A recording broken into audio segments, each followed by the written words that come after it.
Present মোমেন্টে যদি আমরা বাঁচতে পারি বড় হবার পরও, তাহলে আমরা ওই ছোট বাচ্চার মতো হ্যাপি থাকবো। ক্যামেরা আসার জন্য এভাবে বসে আছে, ক্যামেরা যদি না থাকতো আমি এভাবে বসে থাকতাম। এখন ফিটনেস মানেই আমরা খালি মাইন্ডে একটা জিনিস চিন্তা করি যে সিক্স প্যাক অ্যাপস থাকা লাগবে। এটা কোনো ডক্টর বলবে না, কারণ অধিকাংশ ক্ষেত্রে আমরা দেখি যে ডক্টরের পেট অনেক বড়। মানুষ ভাবে যে এক্সারসাইজ করে সব থেকে বেশি ক্যালোরি বার্ন না, করে। না। না, কফি আমাদেরকে কিন্তু এনার্জি দেয় না, কফি আমাদের অ্যালার্টনেস বাড়ায়। এক্সারসাইজ করছি কিন্তু ওজন তো কমছে না। সাপ্লিমেন্টস, প্রোটিন পাউডার না খেয়েও করা যায়। নিউট্রিয়েন্টস ম্যানেজ করা যায়। বা এক দুইটা ভিটামিনের ট্যাবলেট খেয়ে নিলে আমাদের বিন্দু পরিমাণ ওজন বাড়বে না। আবার এটা হলো বলবো তাহলে ভাই এক্সারসাইজ করা কি দরকার, আমি তো ঘুমাই। আমাদের আদি পুরুষেরা তো কেউ জুস বানিয়ে খেত না, আস্ত ফলই খেত। আপনি যতই বেশি এক্সারসাইজ করেন, আপনি ওই 300 ক্যালোরি বেশি বা 400 ক্যালোরি বেশি বার্ন করতে পারবেন না। সর্বনিম্ন পাওয়া গেছে 270, যাদেরকে আমরা দুর্বল পুরুষ বলে অনেকে। মানুষ অনেক সময় ভাবে যে আমি দৌড়ালে খালি দৌড়ানোর এন্ডুরেন্সই বাড়ে। একটা ফুল 42 কিলো ম্যারাথন দৌড়াইলে 3500 থেকে 3800 আমার ক্যালোরি বার্ন। ক্যালোরির সময় দেখি যে রুমের লাইট বন্ধ করে দিয়ে আমরা ফোন ইউজ করছি। যতবার সোশ্যাল মিডিয়ার কথা বলি লোকজন কমেন্ট করে, ভাই সোশ্যাল মিডিয়া কমাই দিলে আপনার ভিডিওর এই যে 1.5 ঘন্টার পর পর্যন্ত আমি যে দেখতেছি এটা কেমনে দেখতাম।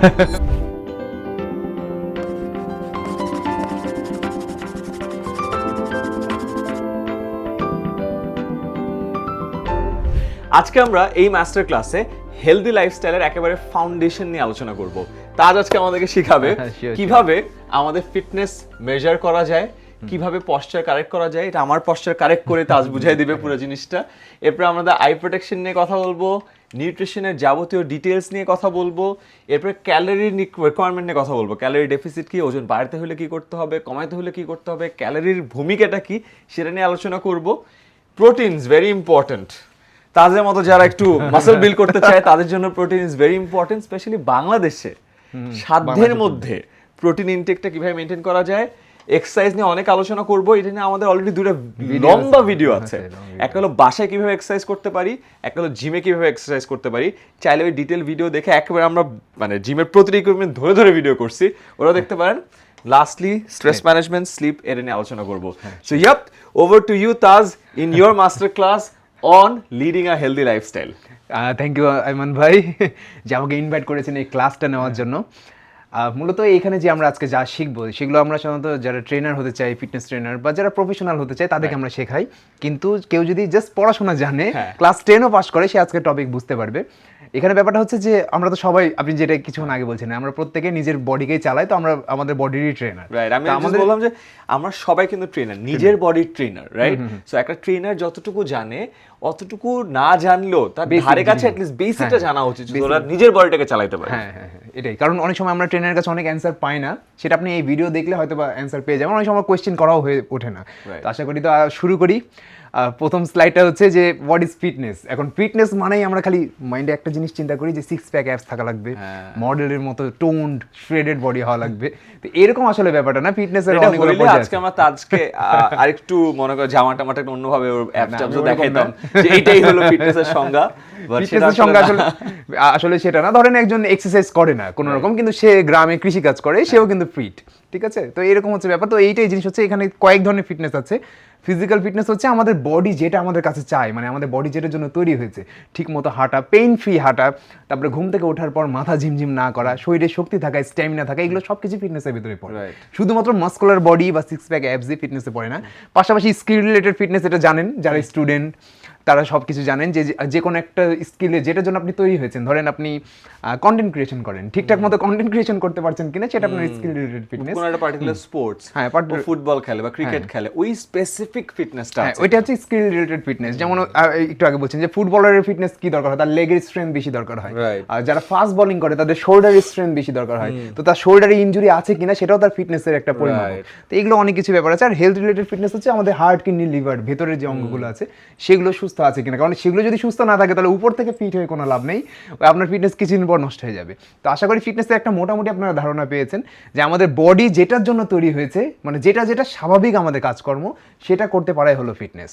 তো নেক্সট আমরা যাই ওয়েস্ট টু মিজের ফিটনেস। এখন ব্যাপার হচ্ছে যে আমরা সবাই ফিটনেস করছি, কিন্তু আমি ফিট কিনা, আমি নিজের প্রবলেমে আছি কিনা, সেটা যদি আমি নাই বুঝি তাহলে আমি কিন্তু সলিউশন নিয়ে কাজ করবো না। যেটা ম্যাক্সিমামেরই সমস্যা, যে ভাই আমি তো ফিটই আছি, আমার আবার কিসের এক্সারসাইজ করা দরকার বা ফিটনেসের দরকার। তো আপনি ফিট আছেন কিনা সেটা কিভাবে বুঝবেন, সেটা কিছু আপনার মেজারমেন্ট টেকনিক আছে। তো সেই জিনিসটা নিয়ে আলোচনা করি। সবার প্রথমটা হচ্ছে হার্ট হেলথ। এই হার্টের হেলথ ঠিক করতে হবে আগে, সবার আগে। অনেক মাস্কুলার বডি কিন্তু হার্টের হেলথ ঠিক নাই, সেক্ষেত্রে আপনার ওইটা ফিটনেসের ভিতরে পড়ে না, যে কোনো সময় আপনার হার্ট অ্যাটাক হতে পারে, যেটা আমরা অনেক সময় দেখি যে জিম করা মানুষও জিমে গিয়ে বা স্পোর্টসম্যান যেমন তামিম ইকবালের ক্ষেত্রেও হয়েছিল হার্ট অ্যাটাক করেছে, যদিও যেটা জেনেটিক্যাল কারণ। তারপরেও কিছু কিছু জিনিস আছে যেটা জেনেটিক্যাল না, আমাদের লাইফস্টাইলের কারণে হয়, তো সেই জিনিসগুলো দেখতে হবে। তো এখানে দেখেন যে সাধারণ যারা মানুষ ফর হেলদি অ্যাডাল্ট, যখন আপনি রেস্ট না অবস্থায় আছেন, যেমন আইমান ভাই বসে আছে, তো আইমান ভাই যদি এখন সাধারণ না, উনি একজন অ্যাথলিট, তো আমরা ধরে নিচ্ছি তিনি একজন সাধারণ মানুষ। আমাদের প্রত্যেকের যেমন স্পোর্টস ওয়াচ আছে, এখানে দেখতে হবে যে তার হার্টবিট রেট মিনিমাম 60 এবং ম্যাক্সিমাম 100 এর ভেতরে থাকছে কিনা। একটু দেখেন তো কত আছে।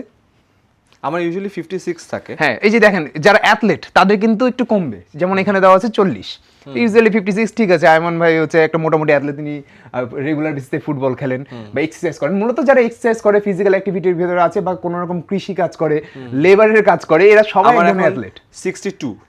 তো এটা ওই যে আপনি কথা বলছেন, তো এই জন্য কারণ আমি অনেক লাইটের মধ্যে আছি, আমার সামনে খুব মাস্কুলার একটা মানুষ আছে, আমি পড়া বুঝার চেষ্টা করতেছি, সামনে 3টা ক্যামেরা আছে, এই কারণে হার্টবিটের একটু সামান্য বেশি, তবে সেটাও কিন্তু সাধারণ মানুষের ভেতরেই পড়ে 60 to 100। তো এটা দেখতে হবে, এটা যদি আপনার প্রবলেম থাকে, যদি আপনার হার্টবিট 100 এর উপরে থাকে, তাহলে ব্লাড প্রেশার হাই আছে, যার কারণে হার্ট বেশি বেশি পাম্প করছে। আবার বেশি নিচে নেমে গেলে আবার ব্লাড প্রেশার লো আছে, এগুলো দেখতে হবে। আইডিয়ালি তো যত কম তত ভালো। হ্যাঁ, কিন্তু খুব বেশি, হ্যাঁ, ওই রেঞ্জের এই রেঞ্জের নিচে চলে গেলে আবার যাবে না। সো আমার যেমন রেস্টিং হার্ট রেট আমি ইউজুয়ালি দেখি 56, আমি প্রায় চেক করি। সো আমি যদি আমার অ্যাথলেটিক পারফরম্যান্স আরো বেটার করতে চাই, তখন এটা যদি আরেকটু কমে আসে, সেটা আরো 40 পর্যন্ত যাবে, কারণ 56 থেকে 50 তে যাওয়া কিন্তু অনেক কঠিন। যেমন রোনালদোর হয়তো বা 40 এর কাছাকাছি হতে পারে, বা উসাইন বোল্টের হতে পারে। তো এটা হচ্ছে ব্যাপার। তো অ্যাথলেটের এরকম হতে হবে। এটা যদি না হয়, তাহলে আপনাকে কাজ করা শুরু করতে হবে এখন থেকে। এই জিনিসটা যদি না থাকে, তাহলে সেটা আপনাকে সিগন্যাল দিচ্ছে যে আপনার হার্টের প্রবলেম আছে। তো এটা আমাদেরকে আগে বুঝতে হবে। আমরা প্রবলেম না বুঝলে আমরা কোনোদিনও সলিউশন নিয়ে কাজ করি না। তো আজকে আগে আমরা প্রবলেমগুলো দেখবো যে আছে কি কি সমস্যা আছে আমাদের ভিতরে। মাসকুলার স্ট্রেংথ, এটা সিম্পল। আপনার যত কেজি ওজন, তত কেজি আপনি মুভ করতে পারেন কিনা, অর্থাৎ ভারী একটা বস্তু ধরেন, কথার কথা একজনের ধরেন ওজন 100 কেজি, কিন্তু তার তো আইডিয়াল ওয়েট 100 কেজি না, হয়তো বা তার হাইট অনুযায়ী তার আইডিয়াল ওয়েট 70 কেজি। তো সে 100 কেজি থাকা অবস্থায় 70 কেজি মুভ করতে পারছে কিনা, অর্থাৎ তার আইডিয়াল ওয়েটের সমপরিমাণ, মানে উঠাইতে পারতেছে, উঠানোটা জরুরি না, মানে এক জায়গা থেকে আপনি ঠেলেও নিয়ে যেতে পারছেন কিনা। যেমন অনেক সময় ঠেলা গাড়ি ঠেলে ঠেলে নিয়ে যায় ভারী জিনিস, এগুলো হচ্ছে আপনার মাসকুলার স্ট্রেংথের পরিমাপক। তো মাসকুলার স্ট্রেংথ থাকাটা খুবই জরুরি, কারণ মাসকুলার স্ট্রেংথ যত কমে, তত আমাদের হার্টের উপরে প্রেশার বাড়ে, তত আমাদের ডায়াবেটিস হওয়ার চান্সেস বাড়ে, ব্লাড প্রেশার হাই হওয়ার চান্স বাড়ে, আরো বিভিন্ন রোগ হয় এই মাসকুলার স্ট্রেংথ কমে যাওয়ার কারণে। ইনফ্যাক্ট একটা নতুন রিসার্চে দেখা গেছে যে গ্রিপের স্ট্রেংথ, যেটা আমাদের আঙ্গুল দিয়ে কোনো কিছু ধরার স্ট্রেংথ যদি কমে যায়, সেটা আমাদের হার্টের জন্য ক্ষতিকর। তো ঠিক আছে, তো যারা আর্ম রেসলিং করে একদিক দিয়ে, বা ফিঙ্গারের অনেক কাজগুলো করে, ভারী ভারী জিনিসগুলো চাড়ছে, বালতি চাড়ছে, তাদের আবার হার্টের হেলথ ভালো হয়। এটা লিঙ্কড নতুন রিসার্চ, এটা কিছুদিন পর আমি পোস্ট করে ফেলবো। আমি নতুন রিসার্চটা পেয়েছি, এটা নিয়ে আরেকটু ঘাটাঘাটি করছি, পড়াশোনা করছি। এন্ড অলসো এটাও বলে যে muscle is the organ of longevity.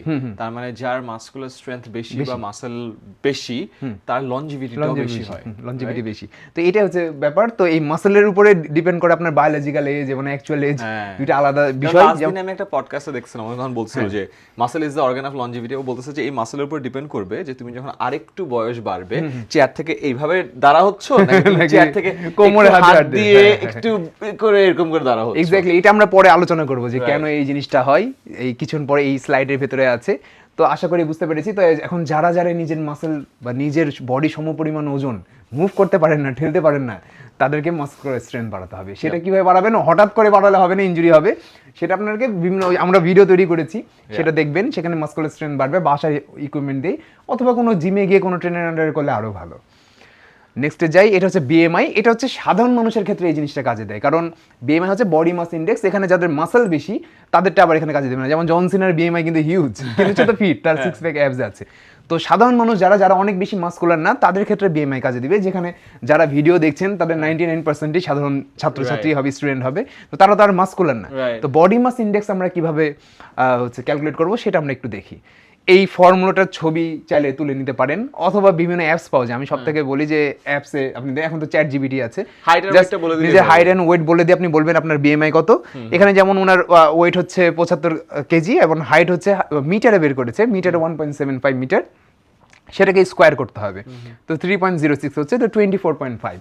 তো কত বিএমআই আসাটা হেলদি আসলে, সেটা আমরা জানবো। তো এটা আসলে কি ক্যালকুলেট করে আপনারা বের করবেন যে আপনার বিএমআই কত আসছে, তারপর আমরা দেখি যে কতটুকু আসলে হেলদি। তো এখানে দেখেন যে যাদের 18.5 এর নিচে আছে, তারা আন্ডারওয়েটের ক্যাটাগরিতে পড়ে। তো মানে যাদের ওজন স্বাভাবিকের তুলনায় কম তাদের শরীরেও কিন্তু একটা ক্ষতিকর বা ডেঞ্জার স্টেজে থাকে। কারণ কি কোলেস্টেরল লেভেল কমে যায়, কোলেস্টেরল লেভেল কমলে ছেলেদের স্পাম কাউন্টও কমে যায়, যারা অতিরিক্ত পাতলা মানে স্বাভাবিকের থেকে অনেক মানে কম ওজন। যারা আবার হচ্ছে নর্মাল ওয়েট আছে, দেখেন 18.5 থেকে 24.9 যদি আসে তাহলে আপনি নর্মাল ওয়েট। কিন্তু এখানে অবশ্যই খেয়াল রাখতে হবে আপনি কোনো অ্যাথলেট না, আপনি একজন সাধারণ মানুষ। কারণ অনেক সময় দেখা যায় যে যারা অ্যাথলেট তাদের তো মাসল বেশি থাকে, যেমন আমার মাসল বেশি, আমার সর্বোচ্চ ওজন হওয়া উচিত 77 থেকে 78, কিন্তু আমার থাকে 80 কেজি, ওই 3 কেজি এক্সট্রা মাসল থাকে। এখন আমাকে দেখাবে আনফিট, কিন্তু ওভারওয়েট দেখাবে। তো এটা সাধারণ মানুষের ক্ষেত্রে, নট ফর বডি বিল্ডার্স, ঠিক আছে? তো এটা দেখতে হবে। তো 18.5 থেকে 24.9 হলে আপনার নর্মাল ওয়েট, বাকিগুলো সব ওভারওয়েট। কারণ এইখানে একটা জিনিস প্রবলেম যেটা ক্লাসিফাই করতেছে না, সেটা হলো আমাদের বডিতে মাসল মাস আর ফ্যাট মাস কতটুকু, হ্যাঁ এটা এখানে দেখাচ্ছে না, এটা এখানে ওয়েটটা দেখাচ্ছে। তো যদিও তুমি ওভারওয়েট ক্লাসিফিকেশনের মধ্যে পড়তেছো, বিকজ তোমারটা 25 এর মধ্যে পড়বে, রাইট? 25 টু 29.9 আসবে, কিন্তু এখানে মাসলের জিনিসটা ওয়েটটা বেশি পড়ছে। তো এটা হচ্ছে ব্যাপার। তো সাধারণ মানুষের ক্ষেত্রে আমরা চিন্তা করি, কারণ 99% মানুষে জিম করে না, তো সাধারণ মানুষের ক্ষেত্রে এটা দিয়ে আপনারা মেজার করতে পারেন তো কতটুকু হবে। তো এখানে একটা জিনিস বলে রাখি যে বিএমআই যদি জাস্ট নর্মালের তুলনায় 24.9 থেকে যদি 25.9 হয়ে যায়, তাহলে আমাদের টেস্টোস্টেরন হরমোনে 1% করে কমে। অর্থাৎ বিএমআই ইউনিট 1% করে যদি বাড়ে, মানে চর্বি যদি আপনার জাস্ট 2 থেকে 3 কেজি বাড়ে, তাহলে 1% করে আপনার টেস্টোস্টেরন হরমোন কমবে। এটা রিজনটা হচ্ছে যে আমাদের যে ভিসারাল ফ্যাট, আমাদের যে তলপেটের চর্বি, এই যে এখানকারটা, তা আমাদের শরীরের ভিতরে অ্যারোমাটাইজ নামে একটা এনজাইম থাকে। এই এনজাইম কি করে, টেস্টোস্টেরন হরমোনকে বিক্রিয়া ঘটানোর মাধ্যমে মহিলাদের হরমোন ইস্ট্রোজেনে রূপান্তর করে দেয়। তো যেই সকল পুরুষের আপনার তলপেটে নাভির পাশে চর্বি বেশি, তাদের টেস্টোস্টেরন হরমোন স্বাভাবিক মানুষের তুলনায় কম হয়, কমতে থাকে। আর এটা যত বাড়তে থাকবে তত কমবে। একে তো বয়সের কারণে কমবে, প্লাস যত চর্বি বাড়তে থাকবে, মানে যত 1 ইঞ্চি করে পেট বাড়বে, মানে আপনার 3 থেকে 4 ইঞ্চি করে টেস্টোস্টেরন কমবে। আবার আপনি দেখবেন যে জাস্ট আপনি 2 থেকে 3 কেজি লস করেন, দেখবেন আপনার টেস্টোস্টেরন হরমোন বাড়ছে। তার মানে আমাদের তলপেটের বা ভিসারাল ফ্যাট এর সাথে টেস্টোস্টেরন হলো একদম ইনভার্সলি প্রপোর্শনাল। একদম, এটা ডাইরেক্টলি লিংকড। এটা কোনো ডক্টর বলবে না, কারণ অধিকাংশ ক্ষেত্রে আমরা দেখি যে ডক্টরের পেট অনেক বড়। খুব রেয়ার ডক্টর আছে, মাইন্ড করবেন না, খুব রেয়ার ডক্টর আছে যারা ফিট থাকার চেষ্টা করে, এরকম আমি অনেকজনকেই চিনি। কিন্তু অধিকাংশ ক্ষেত্রে দেখা যায় যে মানে সবাই নিজের কি বলবো, যে যেটা আনফিটনেস আছে, মানে যে সে ফিট না, সেটার জন্য তারা তাদের জবের প্রেশার বলেন বা যে কোনো কিছু বা যে কোনো একটা এক্সকিউজ দাঁড় করায়। সেটা আমি সবসময় বলি যে যদি আপনি অনেক টাকার মালিক হয়ে যান কিন্তু ফ্রি টাইম না থাকে, তার মানে আপনি সাকসেসফুল না। তো এটা একটু মাথায় রাখতে হবে। যেমন আইমান ভাই কিন্তু সবকিছু বাদ দিয়ে ফিট থাকার চেষ্টা করছে, কারণ তিনি বুঝে গেছে যে ফিটনেসটা কত ইম্পর্টেন্ট। তো এই বিষয়টা একটু মাথায় রাখতে হবে। এই কারণে আমি আইমান ভাইয়ের একটা রিসেন্ট পোস্টে কমেন্ট করেছিলাম, যারা দেখেছে কমেন্ট। তো এটা হচ্ছে ব্যাপার। তো এই জিনিসটা জানতে হবে। তো এখানে একটা বেসিক আইডিয়া দেওয়া আছে কতটুকু ওজন আপনার হওয়া উচিত। এটা for males and for females different দেওয়া আছে হাইট অনুযায়ী। এটা সাধারণ মানুষের জন্য, not for body builders, not for athletes, যারা সাধারণ ছাত্রছাত্রী আছে, একদম আইডিয়াল। এখন দেখেন এখানে যে ওয়েটটা দেওয়া আছে এটা একদম পিন পয়েন্ট এটাই হতে হবে তা না। যেমন 5 ফিটের জন্য 45 কেজি দেওয়া আছে, এর সাথে আপনি 10% অ্যাড করতে পারেন। অর্থাৎ 45 কেজির সাথে 4.5 কেজি যদি আপনি অ্যাড করেন, মানে ধরেন আপনি যদি 50 কেজি পর্যন্ত উঠেন, 5 ফিট হাইটের একটা ফিমেল, তাহলে আপনি আইডিয়ালের ভিতরে আছেন। কিন্তু এর উপরে যদি চলে যান, তাহলে আপনি ওভারওয়েট। এই যে এখানে দেখেন, if you weigh more than 10% of your ideal body weight, you are overweight. So আমি হলাম 5 ফিট 10, সো আমার 75 পর্যন্ত দিতে পারবো। হ্যাঁ, 75%। এর সাথে আবার 10% অ্যাড করতে পারেন। হ্যাঁ, বাট ওই 10% ফ্যাট মাস অ্যাড না করে মাসল মাস অ্যাড করতে হবে। আবার যখন আপনি লস করবেন, এর থেকে 10% বেশি যদি কমে যায়, তখন 75, 7.5 কেজি বাদ দিলে প্রায় 67-68 কেজি যদি নিচে চলে যায়, তখন আপনি আবার আন্ডারওয়েট হয়ে যাবেন। তখন বডির আবার মানে কোলেস্টেরল লেভেলও কমতে শুরু করবে, তখন সেটা আবার শরীরের জন্য খারাপ। তো দুইটার ব্যালেন্স রাখতে হবে, না অনেক কম ওজন না অনেক বেশি ওজন। এই জিনিসটাকে একটু মাথায় রাখতে হবে। তো যেহেতু আপনি মানে সাধারণ মানুষ না, আপনার মাসল মাস ভালোই আছে, এক্সারসাইজও করছেন আর জিম ট্রেনিং তো করছেন। সেই আমরা লাস্ট ইয়ারে মনে হয় ভিডিও তৈরি করেছিলাম না, এই বছরই করেছিলাম, তো তখন থেকে হয়তো ওয়ার্কআউট করেছেন, তো মাসল মাস বেড়েছে। আমার মাসল মাস বাড়ছে। আমি যখন বডি কম্পোজিশন টেস্ট করি, তো আমি দেখছিলাম যে আমার ফ্যাট মাস কমতেছে, মাসল মাস বাড়তেছে। হ্যাঁ, তো এটা ভেরি গুড সাইন। এটা অনেকে আবার মানে ঘাবড়ে যায় যে ভাই এক্সারসাইজ করছি কিন্তু ওজন তো কমছে না। কিন্তু এখানে ব্যাপার হচ্ছে যে ওজন কিন্তু আমাদের কিন্তু দুই ধরনের ফ্যাট থাকে বডিতে। একটা হচ্ছে ভিসারাল ফ্যাট, যেটা কিডনির পাশে, হার্টের পাশে, লিভারের পাশে থাকে। একটা হচ্ছে অর্গানগুলোকে যেগুলো চারদিকে সারাউন্ড করে রাখছে। আরেকটা হচ্ছে সাবকিউটেনাস ফ্যাট, যেমন আমাদের হাতে, গালে, মুখে, মানে উপরে, যেটা উপর থেকে বোঝা যায়, সেটা হচ্ছে সাবকিউটেনাস ফ্যাট। তো এখন এখন দেখেন যে আমরা সবসময় সাবকিউটেনাস ফ্যাট কমানোর চিন্তা করি, ভাই গাল কমছে না, পেট কমছে না, কিন্তু ভেতরে কিডনি লিভারের পাশে কিন্তু আমাদের ফ্যাট কমে। আর এই কারণে দেখবেন যারা প্রথম দিন ওয়ার্কআউট করে তারা 10ম দিন অনেক বেশি এনার্জি পায়, কারণ কি তার লিভার ফুসফুসের পাশে চর্বি কমে গেছে, এই কারণে লিভারের উপরে হার্টের উপরে লোড কমে গেছে। এই জিনিসটাই আমরা, এই বেনিফিটটা আমরা অনেকে যাচাই করি না, আমরা জাস্ট চিন্তা করি যে আমার ওয়েট মেশিনে কেন ওজন কমে। রিজন হচ্ছে আপনার হার্টের পাশ থেকে চর্বি কমেছে এবং আপনি যে ব্যায়ামগুলো করছেন সেটার কারণে আপনার মাসলগুলো স্ট্রং হয়েছে, যার কারণে আপনার ওয়েট এক জায়গায় আছে। ওয়েট হয়তো বা কমেনি, এক জায়গায় আছে, কিন্তু আপনার ফ্যাট কমে গেছে, যেটা মূল উদ্দেশ্য আসলে ফ্যাট কমানো, নট মাসল কমানো।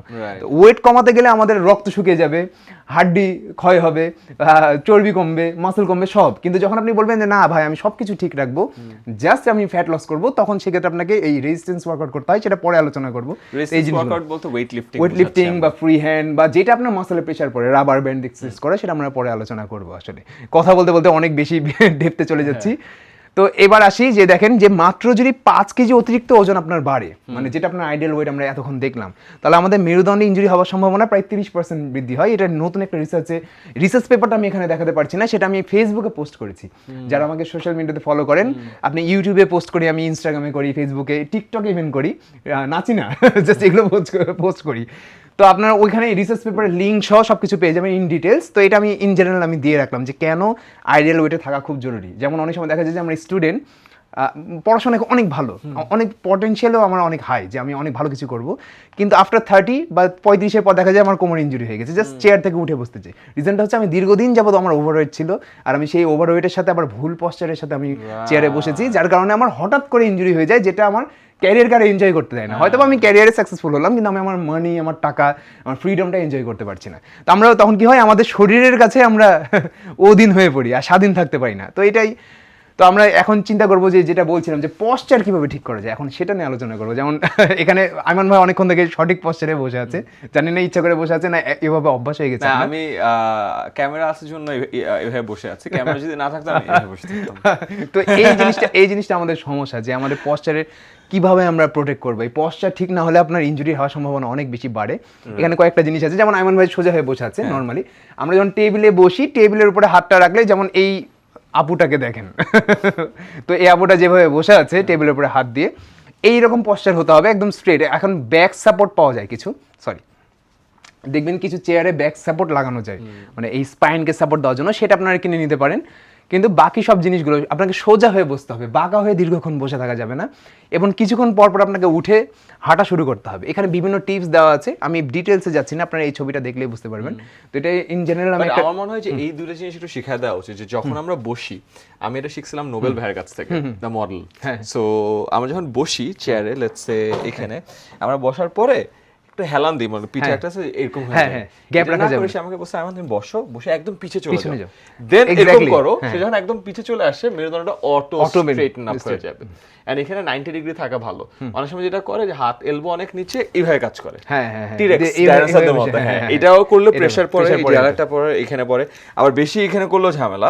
So 90 degree is perfect, like this is the height. So এটা যদি ম্যাচ করে ফেলা যায় তাহলে ভালো হয়। তো চেয়ার যেটা আছে, পড়ার চেয়ার, একদম শেষ প্রান্তে যে বসবেন, চাইলে ব্যাকের সাপোর্টও লাগিয়ে নিতে পারেন, কিনতে পাওয়া যায়। একটা জিনিস করা দরকার, যেমন এটা বোঝা যাচ্ছে ও যেমন নিচে তাকিয়ে আছে, এইটার হাইটটাও যদি একটু উপরে উঠানো যায়, এটা আমরা পরে আলোচনা করছি, যে পরে আমি কিন্তু ইনফরমেশন দিয়েছি যে আপনার ল্যাপটপ বা আপনি যে স্ক্রিনের দিকে তাকিয়ে আছেন সেটা কোন বরাবর থাকতে হবে, কারণ স্পাইনে আমাদের এই জেনারেশনটার পুরোটাই এরকম হয়ে গেছে, বিকজ আমরা সারাক্ষণ মোবাইলে আছি। এটা এক্স্যাক্টলি। তো আমরা একটু পরে দেখি। আচ্ছা দেখেন যে কিভাবে সময় আমাদেরকে, মানে ধীরে ধীরে আমাদের স্পাইনকে ক্ষতিগ্রস্ত করে। যখন আমাদের বয়স 20-25 থাকে, মানে যখন আমাদের হরমোন একদম পিক অবস্থায় থাকে, ছেলেদের টেস্টোস্টেরন এবং মেয়েদের ইস্ট্রোজেন ও প্রোজেস্টেরন, তখন আমাদের শরীরে অনেকগুলো প্রবলেমই হয় না। যেমন 30-এর আগে বা 20 বছর বয়সে সমস্যা হয় না, যেমন এই জেলগুলো একদম প্রিজার্ভড অবস্থায় থাকে, কিন্তু বয়সের সাথে সাথে কিন্তু জেলগুলো শুকাতে থাকে, যার কারণে আমাদের ইনজুরি হয়। তো এটা কিন্তু হবে না যদি কিছু কিছু টেকনিক আছে, যেমন এক্সারসাইজ করলে যত বেশি আপনি আপনার এটাকে ডিকম্প্রেশন করবেন, আমি পরে আসছি কম্প্রেশন আর ডিকম্প্রেশন, মানে যত বেশি আপনি মেরুদণ্ড ইউজ করবেন তত বেশি এখানে ফ্লুইড বাড়ে। আমরা যে হাঁটু, যেমন যে দৌড়াই রেগুলার, তার হাঁটুতে যে লিকুইড থাকে আমাদের এখানে সাইনেবল ফ্লুইড বলা হয়, সেটার পরিমাণও কিন্তু আস্তে আস্তে বাড়ে। এটা আমরা ব্রেনই প্রোডাকশন করে, যে যেহেতু ওই লিকুইডটা বা ওই হাড়টা অনেক বেশি ইউজ হচ্ছে, সেহেতু সেটার ঘর্ষণটাকে প্রতিরোধ করতে হবে। যেমন আমাদের আঙ্গুল ফোটে না মাঝে মধ্যে পটপট করে, এটা কিন্তু সাইনেবল ফ্লুইডের একটা বাবলস তৈরি হয়। আবার প্লাস দুইটা হাড় হাড্ডির মাঝখানে যে ঘর্ষণ আছে সেটাকে কিন্তু রোধ করা হচ্ছে সাইনাবল ফ্লুইড বলা হয়। তো এইটা কিন্তু শুকিয়ে যাবে যারা ইউজ করে না। অর্থাৎ আপনি যদি কিছু এক্সারসাইজ আছে যেটা খুব সিম্পল, প্রত্যেকদিন ঘুম থেকে উঠেই করা যাবে, এটা আমি পরে দেখাচ্ছি চার্টে। তো সেই জিনিসটা যদি করেন তাহলে আপনার কোনো দিনও, আপনার বয়স 70 হয়ে যাক, আপনার কখনোই এই জিনিসটা শুকাবে না। মানে আমরা কি করি, বয়স বাড়ার সাথে সাথে আমরা কোমরটাকে আর ইউজ করি না, আমরা সবকিছু বসছি, কোনো কিছু ধরে শুয়ে যাচ্ছি, সোফাতে সবসময় হেলানো দিতে থাকছি, মানে আমাদের কোমরের উপরে আমরা কোনো প্রেশারই দিচ্ছি না বা মুভ করছি না, যার কারণে আমাদের আস্তে আস্তে আমাদের ব্রেনের কাছে আর কোনো রিজন নাই যে এই হাড়টাকে, ঘর্ষণটাকে প্রতিরোধ করার জন্য লিকুইড তৈরি করার। তো আমাদের আগের যেটা অল্প বয়সের যে লিকুইডটা ছিল সেটা টাইম টু টাইম ক্ষয় হয়ে যায়। দেখেন এই যে আমরা যখন এই যে এটাকে বলা হয় কম্প্রেশন, হ্যাঁ, আমরা এই যে বাঁকা হয়ে বসি, এই যে যেমন একটু আগে বলছিলাম, এইভাবে বসলে টাইম টু টাইম আমাদের এটার যেটা হয়, আমাদের স্পাইন আছে সেটার উপরে প্রেশার পড়ে, দিয়ে তারপরে আমাদের কি হয়, এই ফ্লুইডটা এক্সচেঞ্জ হয় না, মানে আমাদের এই ফ্লুইডটা কিন্তু উপর থেকে নিচে আসে, নিচ থেকে উপরে যায়, টাইম টু টাইম এটা একই জায়গায় জমে থাকে এবং শুকাতে শুরু করে। তো যেটা করতে হয় যে এটাকে ঠিক করার একমাত্র উপায় হচ্ছে এটাকে ডিকম্প্রেস করতে হবে, ঠিক আছে? মানে আপনি যেভাবে বসছেন, আপনি ধরুন কোজা হয়ে বসেছেন, যার কারণে আপনার কোমরে ইনজুরি হয়েছে বা ক্ষতি হয়ে গেছে, এখন আপনি এটাকে ঠিক করতে গেলে আপনাকে ঠিক অপোজিট একটা এক্সারসাইজ করতে হবে, এমন একটা মুভমেন্ট করতে হবে যেন আপনার অপোজিট ডিকম্প্রেশন ঘটে। আচ্ছা, কম্প্রেশনটা বুঝাই। সো এইটা হলো ডিকম্প্রেশন। একটা জিনিস আছে, এটাকে এই যে এটা ডিকম্প্রেস করা, আর কম্প্রেস করা মানে হলো এই যে চাপিয়ে দেয়া, চাপিয়ে দেয়াটা হলো কম্প্রেসড, আর এটাকে আবার এটা করে, এটা হলো ডিকম্প্রেসড। আমরা যখন এই যে কুজ হয়ে যাচ্ছি, কম্প্রেশন হয়ে যাচ্ছে, ডিকম্প্রেশন হবে যখন আমরা আবার ওয়াইড মানে পেছনের দিকে ইয়ে করব। তো আমি মনে করেন এইভাবে বসে আছি, এটা কম্প্রেস হয়ে যাচ্ছে, তখন এই যে করলাম, এটা ডিকম্প্রেস। এখন এটা আরো ভালো কিভাবে, কি ওয়েতে করা যায়, সেটা হচ্ছে এই এক্সারসাইজ। দুনিয়াতে যত পশু প্রাণী আছে যাদের 4টা হাত পা আছে, সরি 4টা পা, সবাই এক্সারসাইজ করে, মানুষ ভালো, এবং কুকুর বিড়াল থেকে শুরু করে ওঠার পরেই সবাই। তো আপনি যদি একটা প্রাণী হয়ে থাকেন তাহলে আপনাকে এক্সারসাইজ করতে হবে, সেটা ঘুম থেকে ওঠার পর কিন্তু বেডে খুব ইজিলি করা যায়। এটা কুকুর বিড়াল কখন আমরা চিন্তা করি না, কেন একটা বিড়াল এটা করে, কেন একটা বাঘ বা কেন একটা সিংহ এই জিনিসটা করে, এই জন্য হচ্ছে তাদেরও যেন কম্পিটিশন না ঘটে। এটা কিন্তু মানে কেমন ভাবে যেন তাদের নেচারই তাদের ভিতরে একটা সেট আপ করে দিয়েছে যে তারা এই কাজটা আপনি করে, কিন্তু মানুষের এক সময় করতো, হয়তো আস্তে আস্তে ভুলে গেছে, ভুলে যায়। এখন আমরা বিছানা থেকে উঠেই কোনো কিছু একটা ধরে কাজ শুরু করি, বা কি হয় এখন আমরা কি করি যে টেবিল থেকে বিছানায় যাই, বিছানা থেকে টেবিলে যাই, এইরকম একটা লাইফ হয়ে গেছে আমাদের। এইটা হলে আবার খুব খারাপ একটা অবস্থা হবে। তো প্রত্যেক দিন জাস্ট এখানে বলা আছে জাস্ট 1 মিনিট করে আপনি এক্সারসাইজটা করবেন পার ডে। তো এটা করলে কি হবে যে ডিকম্প্রেশন ঘটবে আপনার স্পাইনগুলোতে, যার কারণে ওই ফ্লুইডগুলো আবার তৈরি হওয়া শুরু করবে এবং আপনার ইনজুরি হওয়ার চান্সেস কমবে। কোবরা পোজ বলে না এটা, মানে এটা এক ধরনের স্ট্রেচিং। হ্যাঁ, কোবরা পোজ একটা আছে, এটা এক ধরনের স্ট্রেচিংই বলে, স্ট্রেচিং। এটার নাম আমার ঠিকঠাক এখনো মনে নাই পুরোপুরি। তো এটা আরেকভাবে করা যায়, একটা হচ্ছে সুপারম্যান হোল্ড বলে, যে ফ্লোরের উপরে শুয়ে থেকে 2 হাত উপরে এবং 2 পাও উপরে, মানে এই 2 পাও তার উপরে থাকবে, 2 হাত উপরে থাকবে, চেস্ট ফ্লোরে থাকবে, এরকম অনেক ধরনের এক্সারসাইজ আছে। মূল মুভমেন্টটা হবে হলো এইটা, ডিকম্প্রেশন, মানে আপনার স্পাইনকে, মানে যেইভাবে আপনার ইনজুরি হয়েছে তার ঠিক অপোজিট কাজটা করতে হবে। তো জিমে যে যারা এক্সারসাইজ করে সেখানে ব্যাক এক্সটেনশন নামে একটা ওয়ার্কআউট আছে, একটা ইকুইপমেন্টও পাওয়া যায়, ওখানে পার্ট কে দিয়ে আপনার ব্যাক এক্সটেনশন করা যায়। ওই সেম ওয়ার্কআউট করলে আপনি সেম বেনিফিটই পাবেন। এটা জিমের ইকুইপমেন্ট, আর যদি জিমে না যান, এটা করেন বাসাতে বেডেই, তাহলে আপনার কোনো ইকুইপমেন্টই লাগবে না টোটালি। তো এই জিনিসটা করতে হবে, এটা কিন্তু স্টুডেন্টদের জন্য খুবই মাস্ট একটা ব্যাপার, কিন্তু আমরা এটা আসলে করি না, আমরা খালি করতে দেখি অন্যান্য প্রাণীকে। তো এখন দেখেন যে যদি আপনি রেগুলার বেসিসে আবার এই জিনিসটা করতে থাকেন কম্প্রেশন, তাহলে আবার আপনার আস্তে আস্তে এই ফ্লুইডটা তৈরি হতে শুরু করবে, কারণ আপনার ব্রেনের কাছে সিগন্যাল যাবে যে লোকটা রেগুলার বেসিসে তার ওই স্পাইনটাকে ইউজ করছে, তখন আপনার ব্রেনের কাছে রিজন আসবে একটা যে স্পাইনটাকে আবার ফ্লেক্সিবল রাখার। এটা যে কোনো জিনিসের ক্ষেত্রে আমরা যেটা ইউজ করি সেটাতে মরিচা পড়ে, মানে পড়ে না, চকচকা থাকে, ইউজ না করলে আস্তে আস্তে মরিচা পড়ে। তো এটা আসলে কি বিফোর মানে মরিচা পড়ে গেছিলো ইউজ না করার কারণে। তো এটা আমরা করতে হবে। হ্যাঁ, ইনজুরি হয়ে যাওয়ার পর এগুলো করা কিন্তু কষ্টকর, কারণ ইনজুরি হয়ে যাওয়ার পর কিন্তু সহজে ঠিক হয় না, কিন্তু যদি আপনি অল্প বয়স থেকে সচেতন হন তো সেক্ষেত্রে আপনার ইনজুরি হওয়ার চান্সেসটা এড়িয়ে যাওয়া যায়, ঠিক আছে, অনেকটাই। এবার আসি হচ্ছে চোখ নিয়ে, যেমন যে উনি বলছেন যে স্ক্রিনটার হাইটটা কোন জায়গায় থাকবে। তো প্রথমে আসি হচ্ছে দেখেন যে এখানে আপনি যেই পড়াশোনাটা করছেন, অনেকে আছে ফ্রিল্যান্সিং করে, কম্পিউটারে কাজ করছে, কন্টেন্ট ক্রিয়েশন করছে, প্রতি 20 মিনিট পর পর 20 ফিট দূরের কোনো একটা জিনিসকে 20 সেকেন্ডের জন্য দেখতে হবে। এটা হচ্ছে 20-20-20 রুল। প্রতি 20 মিনিট, হ্যাঁ 20 মিনিট হয়ে গেছে, 20 ফিট দূরের একটা জিনিসকে 20 সেকেন্ড ধরে দেখতে হবে। তুমি বলো, আমি দেখি। 1 2 3 4 5 6 19 20 হয়ে গেছে, এখন আর বড় না করি ভিডিও। তো এই জিনিসটা করতে হবে। এটা আপনি জানালা দিয়ে বাইরে দেখতে পারেন, দরজা দিয়ে বাইরে দেখতে পারেন, মানে স্ক্রিনের থেকে অন্য একটা দূরে জিনিস দেখতে হবে। কারণ আমরা যখন সেম আমরা আমাদের যেমন বডির স্পাইনটাকে ডিকম্পোজ, এটা হলো চোখটাকে আস্তে করে একটু রিল্যাক্স করা, একটু স্ট্রেস ফ্রি করা। আমাদের কিন্তু চোখ দুইটা স্টেটে থাকে। যখন আমরা দূরে কোনো কিছু দেখার চেষ্টা করি না, তখন কিন্তু এটাকে জুম করার চেষ্টা করে আমাদের চোখ। আমাদের চোখের ভিতরে ওই মানে এলিমেন্ট গুলার, ওই অর্গান গুলার নাম, আমার নার্ভ গুলার নাম জানা নাই। আমি কিছুদিন আগে মোটামুটি গত বছর একটা ভিডিও বানিয়েছিলাম যে মানুষ যে হারে হচ্ছে স্ক্রিনের দিকে তাকিয়ে থাকে, আগামী 50 বছরের ভিতরে মানুষ দূরের দৃশ্য দেখার ক্ষমতা হারিয়ে ফেলবে। রিজনটা হচ্ছে দূরের দৃশ্য দেখার জন্য আমাদের চোখের ভিতরে একটা অর্গান আছে, ওইটা আমরা ইউজ করি না। ইউজ না করার কারণে আমাদের ব্রেন অটোমেটিকলি ওটাকে মানে এভলিউশনের মাধ্যমে নষ্ট করে ফেলবে, মানে ওটার পাওয়ার কমিয়ে দিবে। ঠিক আছে, তো কি হবে, মানুষ তখন খালি কাছের জিনিস দেখতে পারবে, দূরের জিনিস চশমা ছাড়া দেখতে পারবে না। তো আপনাকে যেটা করতে হবে যে দূরের জিনিস যদি আপনি দেখার ট্রাই করেন, সেক্ষেত্রে আপনার কি হবে যে কাছের দিকে তাকিয়ে থাকার কারণে আপনার যে আমাদের প্রত্যেকটা মানে আমাদের চোখে একটু আঁকে যদি দেখাই, নোটে যাই, আমাদের ধরেন এটা পিউপেল, আমি জানি না এটা ঠিকঠাক মতো আঁকে দেখাতে পারছি কিনা। এটা ধরেন যে যখন আমি দূরে জিনিস দেখার চেষ্টা করি, তখন কিন্তু আমাদের এই চোখের মণিটা কিন্তু ছোট হতে শুরু করে। যখন অনেক দূরের কোনো জিনিস দেখবো তখন চোখের মণি ছোট হয়, যখন কাছে জিনিস দেখি তখন চোখের মণি আরো বড় হতে শুরু করে। এটা হচ্ছে, তো কি হয় যে যখন আমরা দূরের জিনিস দেখছি তখন চোখের মণি যেহেতু ছোট হচ্ছে, তো এই চোখের মণি ছোট করার কিছু নার্ভ আছে বা হচ্ছে আর্টারিজ আছে, মানে এটা রক্তনালী আছে, এগুলো কাজ করে। তো দীর্ঘক্ষণ যখন আপনি দীর্ঘদিন ধরে আপনি দূরের কোনো দৃশ্য দেখছেন না, জাস্ট কাছে মোবাইলে দেখছেন, তখন আপনি হচ্ছে জাস্ট আপনার উপরের এই জিনিসটাই কাজ করবে, আপনার এই অর্গানটা আনইউজড থেকে যাবে, যার কারণে তখন আস্তে আস্তে আপনার ক্ষমতাটা কমবে। এটা আমি ভিডিওতে এক্সপ্লেন করেছি, এখন আমার পুরোপুরি সাইন্টিফিক ওয়েতে এক্সপ্লেন করা আমার পক্ষে এখন পসিবল না, জাস্ট মোটামুটি একটা ধারণা দিলাম। তো আমাদেরকে দুইটাই ইউজ করতে হবে, দূরের দৃশ্য দেখতে হবে, কাছের দৃশ্য দেখতে হবে। ঠিক আছে, তো আমরা আসি এবার হচ্ছে ব্রাইটনেসের ক্ষেত্রে আমরা যেটা ভুল করি, অনেকে আমরা কিন্তু অনেক সময় দেখি যে রুমের লাইট বন্ধ করে দিয়ে আমরা ফোন ইউজ করছি। এটা কখনোই করা যাবে না, এটাতে চোখে আরো ডাবল প্রেশার পড়ে। আপনার রুমের আলো যত হবে আপনার স্ক্রিনের ব্রাইটনেসও সেম হতে হবে। দরকার হলে রুমের ব্রাইটনেস থেকে স্ক্রিনের ব্রাইটনেসটা কম হতে হবে। রুমের যে ব্রাইটনেস আছে তার থেকে স্ক্রিনের ব্রাইটনেস আর একটু কমান, তাহলে আপনার চোখের উপর প্রেশার কমবে। অনেকে দেখা যায় যে কম্বলের নিচে ফোন ইউজ করছে, এটা করা যাবে না, এটা কিন্তু চোখে মারাত্মক প্রেশার পড়ে। এই জিনিসটা আমার মাথায় রাখবে। তোমার পিছে যে একটা লাইট আছে, এটা আমার চোখের উপর মারাত্মক প্রেশার পড়ছে। হ্যাঁ, কারণ চারিদিকে ব্ল্যাক, আমার একদম হ্যাঁ, আমিও সামনের ওটা আমার চোখে পড়ছে। তো এটা যেহেতু আমরা 1 ঘন্টা ক্লাস করছি সমস্যা নাই, কিন্তু একজন মানুষ অন এভারেজ 4 থেকে 5 ঘন্টা সে হচ্ছে ফোন ইউজ করছে বা স্ক্রিন ইউজ করছে। তো সেটা শুধুমাত্র ফ্রিল্যান্সার না, একটা রিকশালও করছে। তো প্রবলেম হচ্ছে এখন আজব ব্যাপার হলো, আমরা আসলে জানি না প্রতিদিন কত ঘন্টা আমরা মোবাইলে ব্যয় করি, ইনফ্যাক্ট কোন কোন অ্যাপে। আপনি চাইলে একটু জাস্ট মোবাইলটা খুলে আপনি দেখেন যে দিনে আপনার অ্যাভারেজ স্ক্রিন টাইম কত, এখন অবাক হয়ে যাবেন। কারণ প্রথমবার আমি যখন দেখছিলাম, আমি যা ভাবছিলাম তার ডাবল অ্যাকচুয়ালি আমি মোবাইল দেখি, আমি কল্পনাও করতে পারি নাই। অ্যান্ড দেন প্রতিটা অ্যাপ কয়বার আপনি ওপেন করেন এটা দেখতে পারবেন, আপনি ফেসবুক অ্যাপ কয়বার ওপেন করেন এটা যদি জানেন, আপনি অবাক হয়ে যাবেন।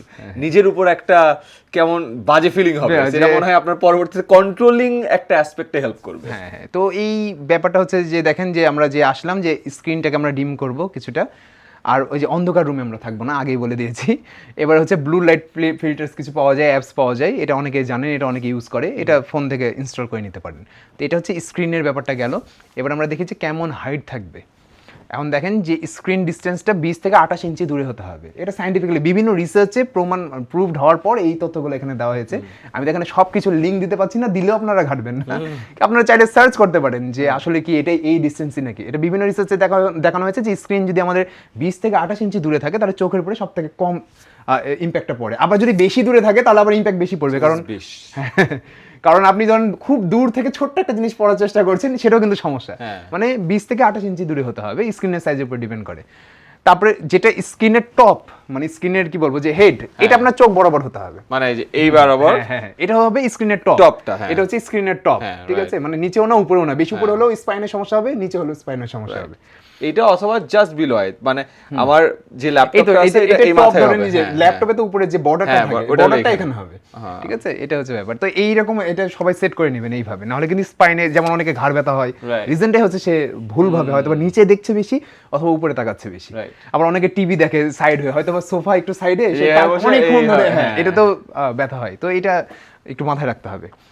আর হচ্ছে এটা আর্টিফিশিয়াল টিয়ার্স, এগুলো দরকার নাই। এটা যাদের চোখের সমস্যা, অর্থাৎ যাদের চোখের পানি শুকিয়ে যায় তাদের ক্ষেত্রে দরকার হয়, এটা দরকার হবে না। যদি আপনি পর্যাপ্ত পরিমাণে পানি পান করেন সেক্ষেত্রে ওই অটোমেটিকলি আমাদের চোখে পানি চলে আসে। আমরা অনেকক্ষণ যারা অনেক বেশি ডিহাইড্রেটেড থাকে, মানে সারাদিনে পানি পান করে না, তাদের চোখের ক্ষতি আরো বেশি হয়, কারণ চোখের পানিও শুকিয়ে যায় ওই ক্ষেত্রে। তো এই জিনিসটা মাথায় রাখতে হবে। পানি খাওয়াটা সবার জন্য আর দরকার। অতিরিক্ত ক্যাফেন যারা পান করে তাদের ড্রাইনেস হয় বডিতে। মানে WHO যেটা বলে 3 থেকে 4 কাপ হচ্ছে হেলদি, মানে সর্বোচ্চ কফি পান করা। অনেকে তো 8-10 কাপ হেলদি না, এটা অনেক বেশি, 3 থেকে 4 অনেক বেশি, মানে সর্বোচ্চ, মানে এটার ইম্প্যাক্টটা সব থেকে মানে কম দেখা গেছে, মানে 3 থেকে 4 কাপ। হ্যাঁ, এখান থেকে কিন্তু ইম্প্যাক্ট আছে। যারা 1 কাপ কফি পান করে তারা অনেক বেশি হেলথ বেনিফিট পায়। ধরেন কফি আপনি কখনো অভ্যাস করা যাবে না যে কফি ছাড়া আমার এনার্জি পাচ্ছি না। কফি আমাদেরকে কিন্তু এনার্জি দেয় না, কফি আমাদের অ্যালার্টনেস বাড়ায়। অর্থাৎ আপনার এনার্জি কিন্তু ড্রেন হয়ে গেছে কিছুক্ষণের জন্য, আপনার আমাদের ব্রেনে একটা রিসেপ্টর আছে মানে এনার্জি, ওটাকে বলা হয় অ্যাডেনোসিনের সাথে আমাদের ব্রেনের যে এনার্জির যে রিসেপ্টর সেগুলোকে ব্লকের সৃষ্টি করে ক্যাফেইন যে ওর মাঝখানে। তো এটা কি হয়, আপনার এনার্জি বাড়ালো না, আপনার অ্যালার্টনেস বাড়ালো, কিন্তু আপনি টায়ার্ড ঠিক সেম পরিমাণে আছেন। তো আপনি যত বেশি কফি পান করবেন তত বেশি আপনি কি হবে যে আপনার অ্যালার্টনেস বাড়বে কিন্তু আপনার এনার্জি বাড়বে না, আরও ওটা কমে যাবে। আর কন্টিনিউয়াসলি দিনের পর দিন এটা আরও কমতে থাকবে, তখন আপনি কফি ছাড়া থাকতে পারবেন না। তো আমাদেরকে যেটা করতে হবে যে যখন আমার দরকার, যে আমার মাথা ব্যথা করছে, এনার্জি নাই একদমই, তখন আমরা কফি পান করবো। ম্যাক্সিমাম 3 কাপ, এর বেশি হলে ক্ষতি। এটাও বেশি। আমি সাধারণত 1 কাপও কফি পান করি না। অনেক সময় দেখা যায় যে কেউ অফার করলো, কোথাও আসলাম, যেমন একটু আগে আমান ভাই অফার করেছিল, আমি বলছি পানি দেন, অনেকক্ষণ কথা বলা লাগবে। আর এবার আসি যে মানে নিউট্রিশন, মানে চোখের জন্য কি কি নিউট্রিশন আমাদের দরকার। এই ভিটামিন এ যেটা পাবেন আপনি ক্যারোটসে, সুইট পটেটোস, স্পিনাচে। তারপরে ওমেগা 3 ফ্যাটি অ্যাসিড, এটা হচ্ছে হেলদি ফ্যাট, যেটা আপনি মাছে পাবেন, সামুদ্রিক মাছে বেশি পাবেন। ফ্ল্যাক্সিড অথবা ওয়ালনাটস, কাঠবাদামে বেশি পাবেন, ও আখরোটে বেশি পাবেন। আর লিউটেন আর জিয়ানজাথিন নামে একটা এলিমেন্ট আছে, যেটা শুধুমাত্র যেগুলো পাতাবহুল সবজি, মানে যেমন পালং শাক, লাল শাক, সবুজ পাতা, হ্যাঁ এই টাইপের লিফি গ্রিন, হ্যাঁ লাল শাক আবার পালং শাকে সব থেকে বেশি থাকে। এই ভেজিটেবলটাতে আপনার চোখের জন্য অনেক ভালো। যাদের চোখের প্রবলেম হচ্ছে অলরেডি তারা এই নিউট্রিশনগুলো দেখতে পারেন। আর হচ্ছে এই জিনিসটা লেখা আছে, এটা লং টার্মে আপনার যে চোখে যে স্ট্রেনগুলো পড়ে বা ড্যামেজ হয় সেটা হচ্ছে কমাবে। তো আশা করি যে চোখের হেলথ কিভাবে ঠিক রাখবেন সেটা নিয়ে আলোচনা করবেন। আমরা এখনো কিন্তু মূল ফিটনেসে আসিনি। আসলে আমাদের স্টুডেন্ট হওয়ার জন্য কোন ফিটনেস, যেমন আমি বললাম না যে স্কিল রিলেটেড ফিটনেস, আমি যদি চোখে ঠিক মতো দেখতেই না পাই তাহলে তো আমি পড়াশোনা করতে পারবো না। তো সেই রিলেটেড ফিটনেসগুলো আমরা আলোচনা করলাম। এবার আসি হচ্ছে আমরা পরবর্তী স্টেপে। আমরা যদি জাস্ট একটু ট্র্যাক করে ফেলি, আমরা আজকে কিভাবে ফিটনেস মেজার করতে হয় এটা অলরেডি শিখছি, সো দ্যাটস ডান। পশ্চার কারেকশনটা আমরা দেখছি, দ্যাটস ডান। আই প্রোটেকশনটা আমরা এখন শেষ করলাম। এবার আমরা আসবো নিউট্রিশনের একটা বড় টপিকে ঢুকবো। হ্যাঁ, তো নেক্সট স্লাইড। আচ্ছা, নিউট্রিশন মানে এখন আবার অনেকে মনে করে যে নিউট্রিশন মানে মনে হয় সাপ্লিমেন্ট। যেমন ফিটনেস মানে সিক্স প্যাক, নিউট্রিশন মানে সাপ্লিমেন্ট লাগবে। আমরা না ফিটনেসটাকে body building, gym and six প্যাকের সাথে বেশি অ্যাটাচ করে ফেলি। একটা নরমাল মানুষের নরমাল দেহে উইদাউট সিক্স প্যাক ফিটনেসটা যে মেইনটেইন করা যায়, সাপ্লিমেন্টস, প্রোটিন পাউডার না খেয়েও করা যায়, নিউট্রিয়েন্টস ম্যানেজ করা যায়, রাতে বেলা মাল্টিভিটামিনস না খেয়েও লাইফের প্রপারলি নিউট্রিয়েন্টস, মাইক্রোভিটামিনস এর সবকিছু ঠিকঠাক করা যায়। এটা আমরা রিলেট করতে পারি না, রাইট? আর আমরা মনে করি যে এগুলো মনে অনেক বেশি কস্টলি, আসলে ওইরকম কস্টলি না, আমরা আসলে ফুড চয়েসটা রং করি। তো আমরা ওটা আস্তে আস্তে পরে বলতে, কস্টলি চয়েস আছে, এটার ভালো অল্টারনেটিভসও আছে। যেমন সবাই জানেন প্রোটিন, মাছ, মাংস, দুধ, ডিম, বাচ্চাকালে শিখছিলাম, রাইট, যে এখানে আমিষ জাতীয় খাবার, এখানে প্রোটিন আছে। বাট ওই খাবারগুলোর অল্টারনেটিভস গুলো যদি প্রপারলি সেট করি, ওইভাবে মিল প্ল্যান করি, তাহলে কিন্তু অনেক কম টাকায়ও করা যায়। রাইট।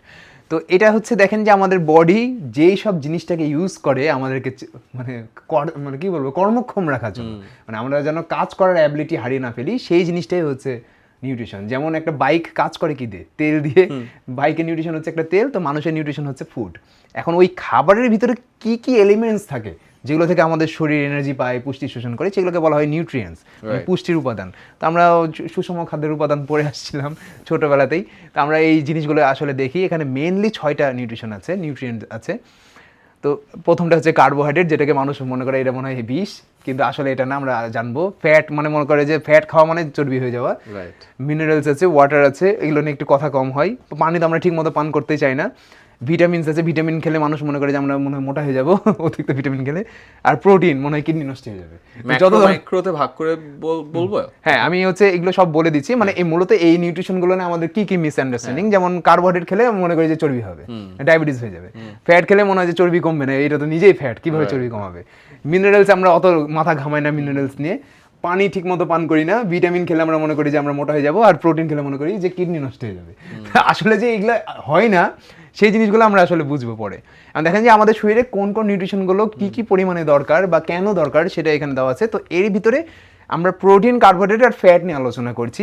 আমি একটু আগে স্লাইডে যাই। আমি কেন মিনারেলস এবং ওয়াটার এবং ভিটামিন নিয়ে আলোচনা করছি না, কারণ এইগুলোতে কোনো ক্যালোরিজ হয় না। মিনারেলস যতই খান 0 ক্যালোরি, ওয়াটারেও 0 ক্যালোরি, ভিটামিনসেও 0 ক্যালোরি। এখন অনেকে বলতে পারে ভাই ফলমূলে তো ভিটামিন থাকে, কিন্তু ফলমূলে তো ক্যালোরিজও থাকে।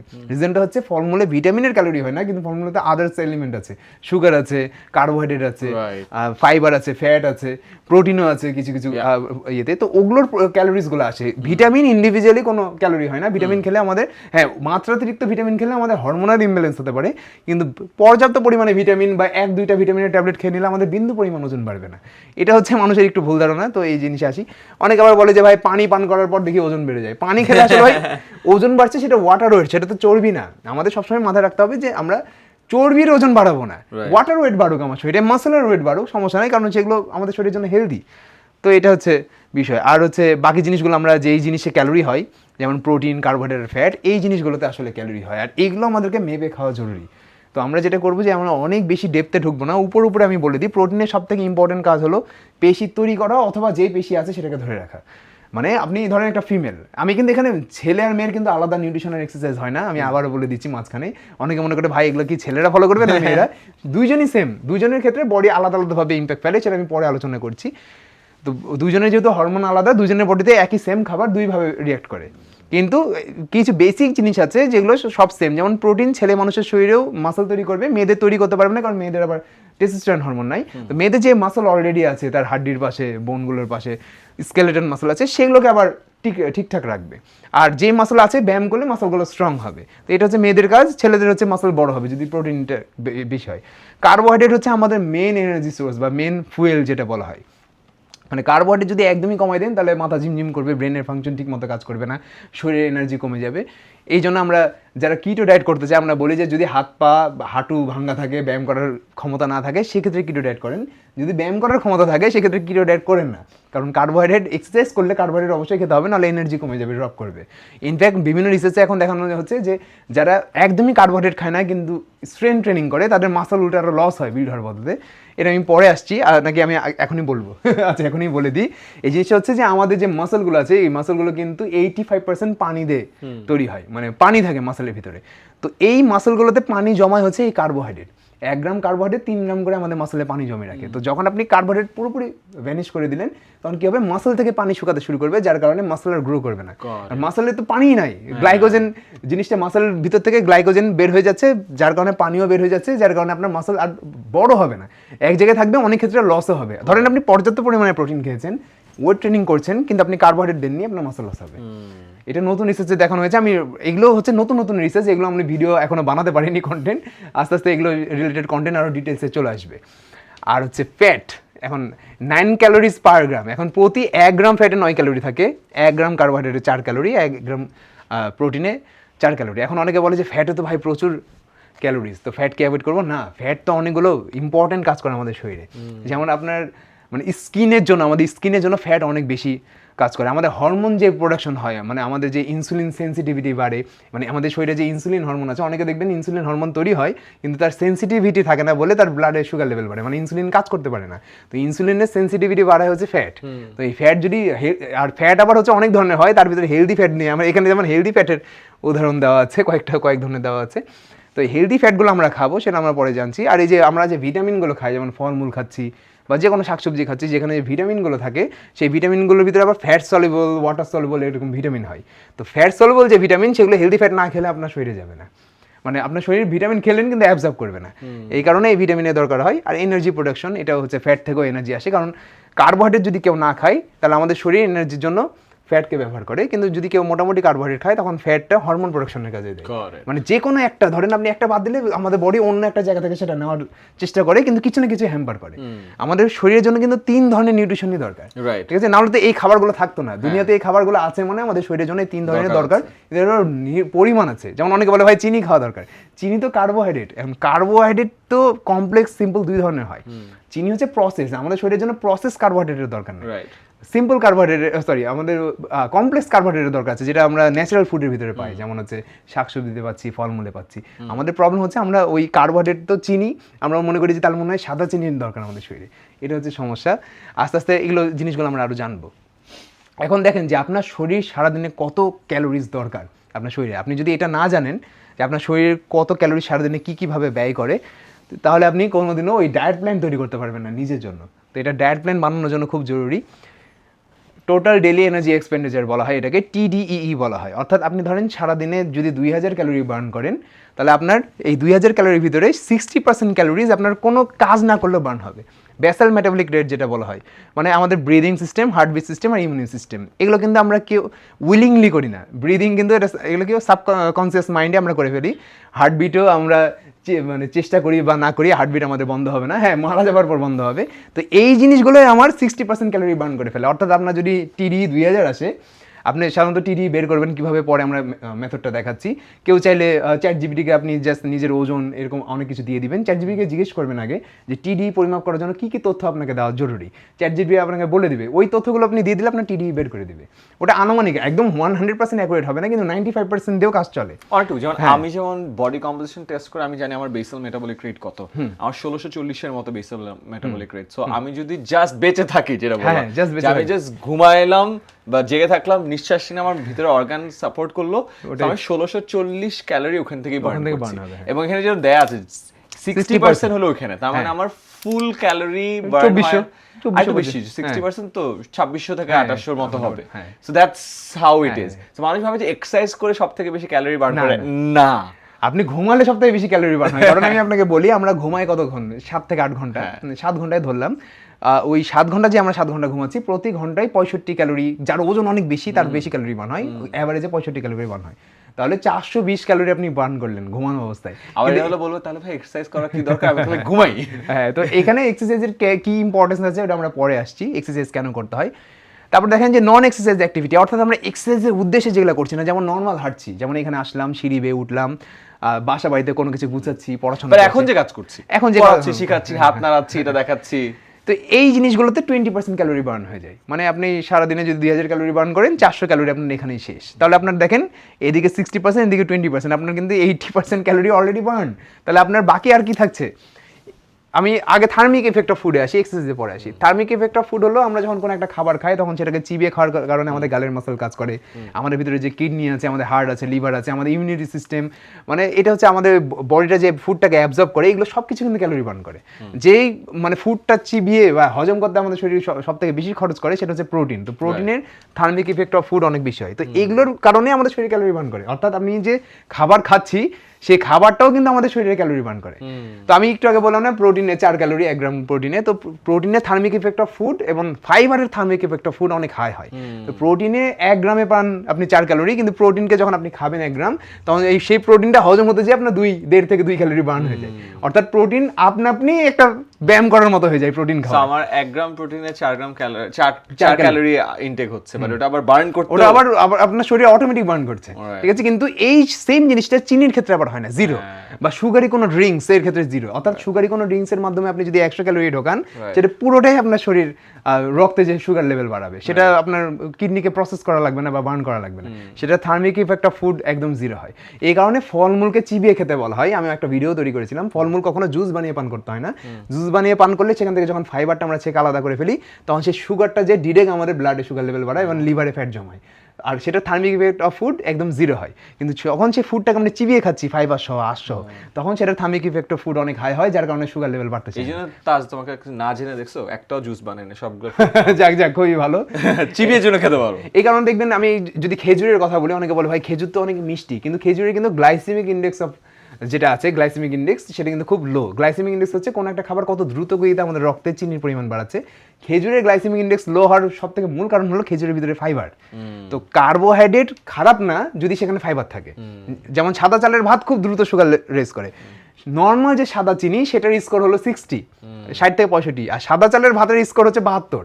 মানে সাদা চিনির থেকে সাদা চালের ভাত আরো দ্রুত গতিতে আমাদের রক্তে সুগার বাড়ে। কিন্তু সেই জায়গায় আবার লাল চালের ভাতের গ্লাইসেমিক ইন্ডেক্স 50-এর নিচে, মানে যেগুলো অনেক ফাইবারই চাল।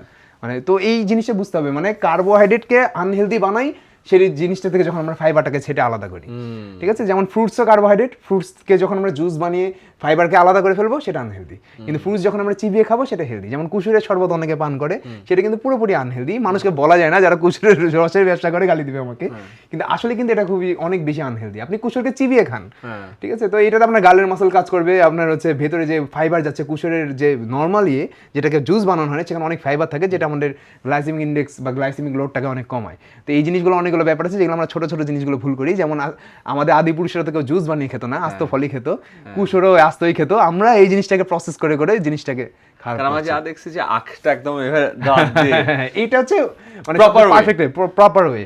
তো এই জিনিসটা আমরা ভুল করি। তো এই জিনিসগুলো বুঝলাম। এবার আসি এক্সারসাইজে। থার্মিক ইফেক্ট তো বুঝলাম।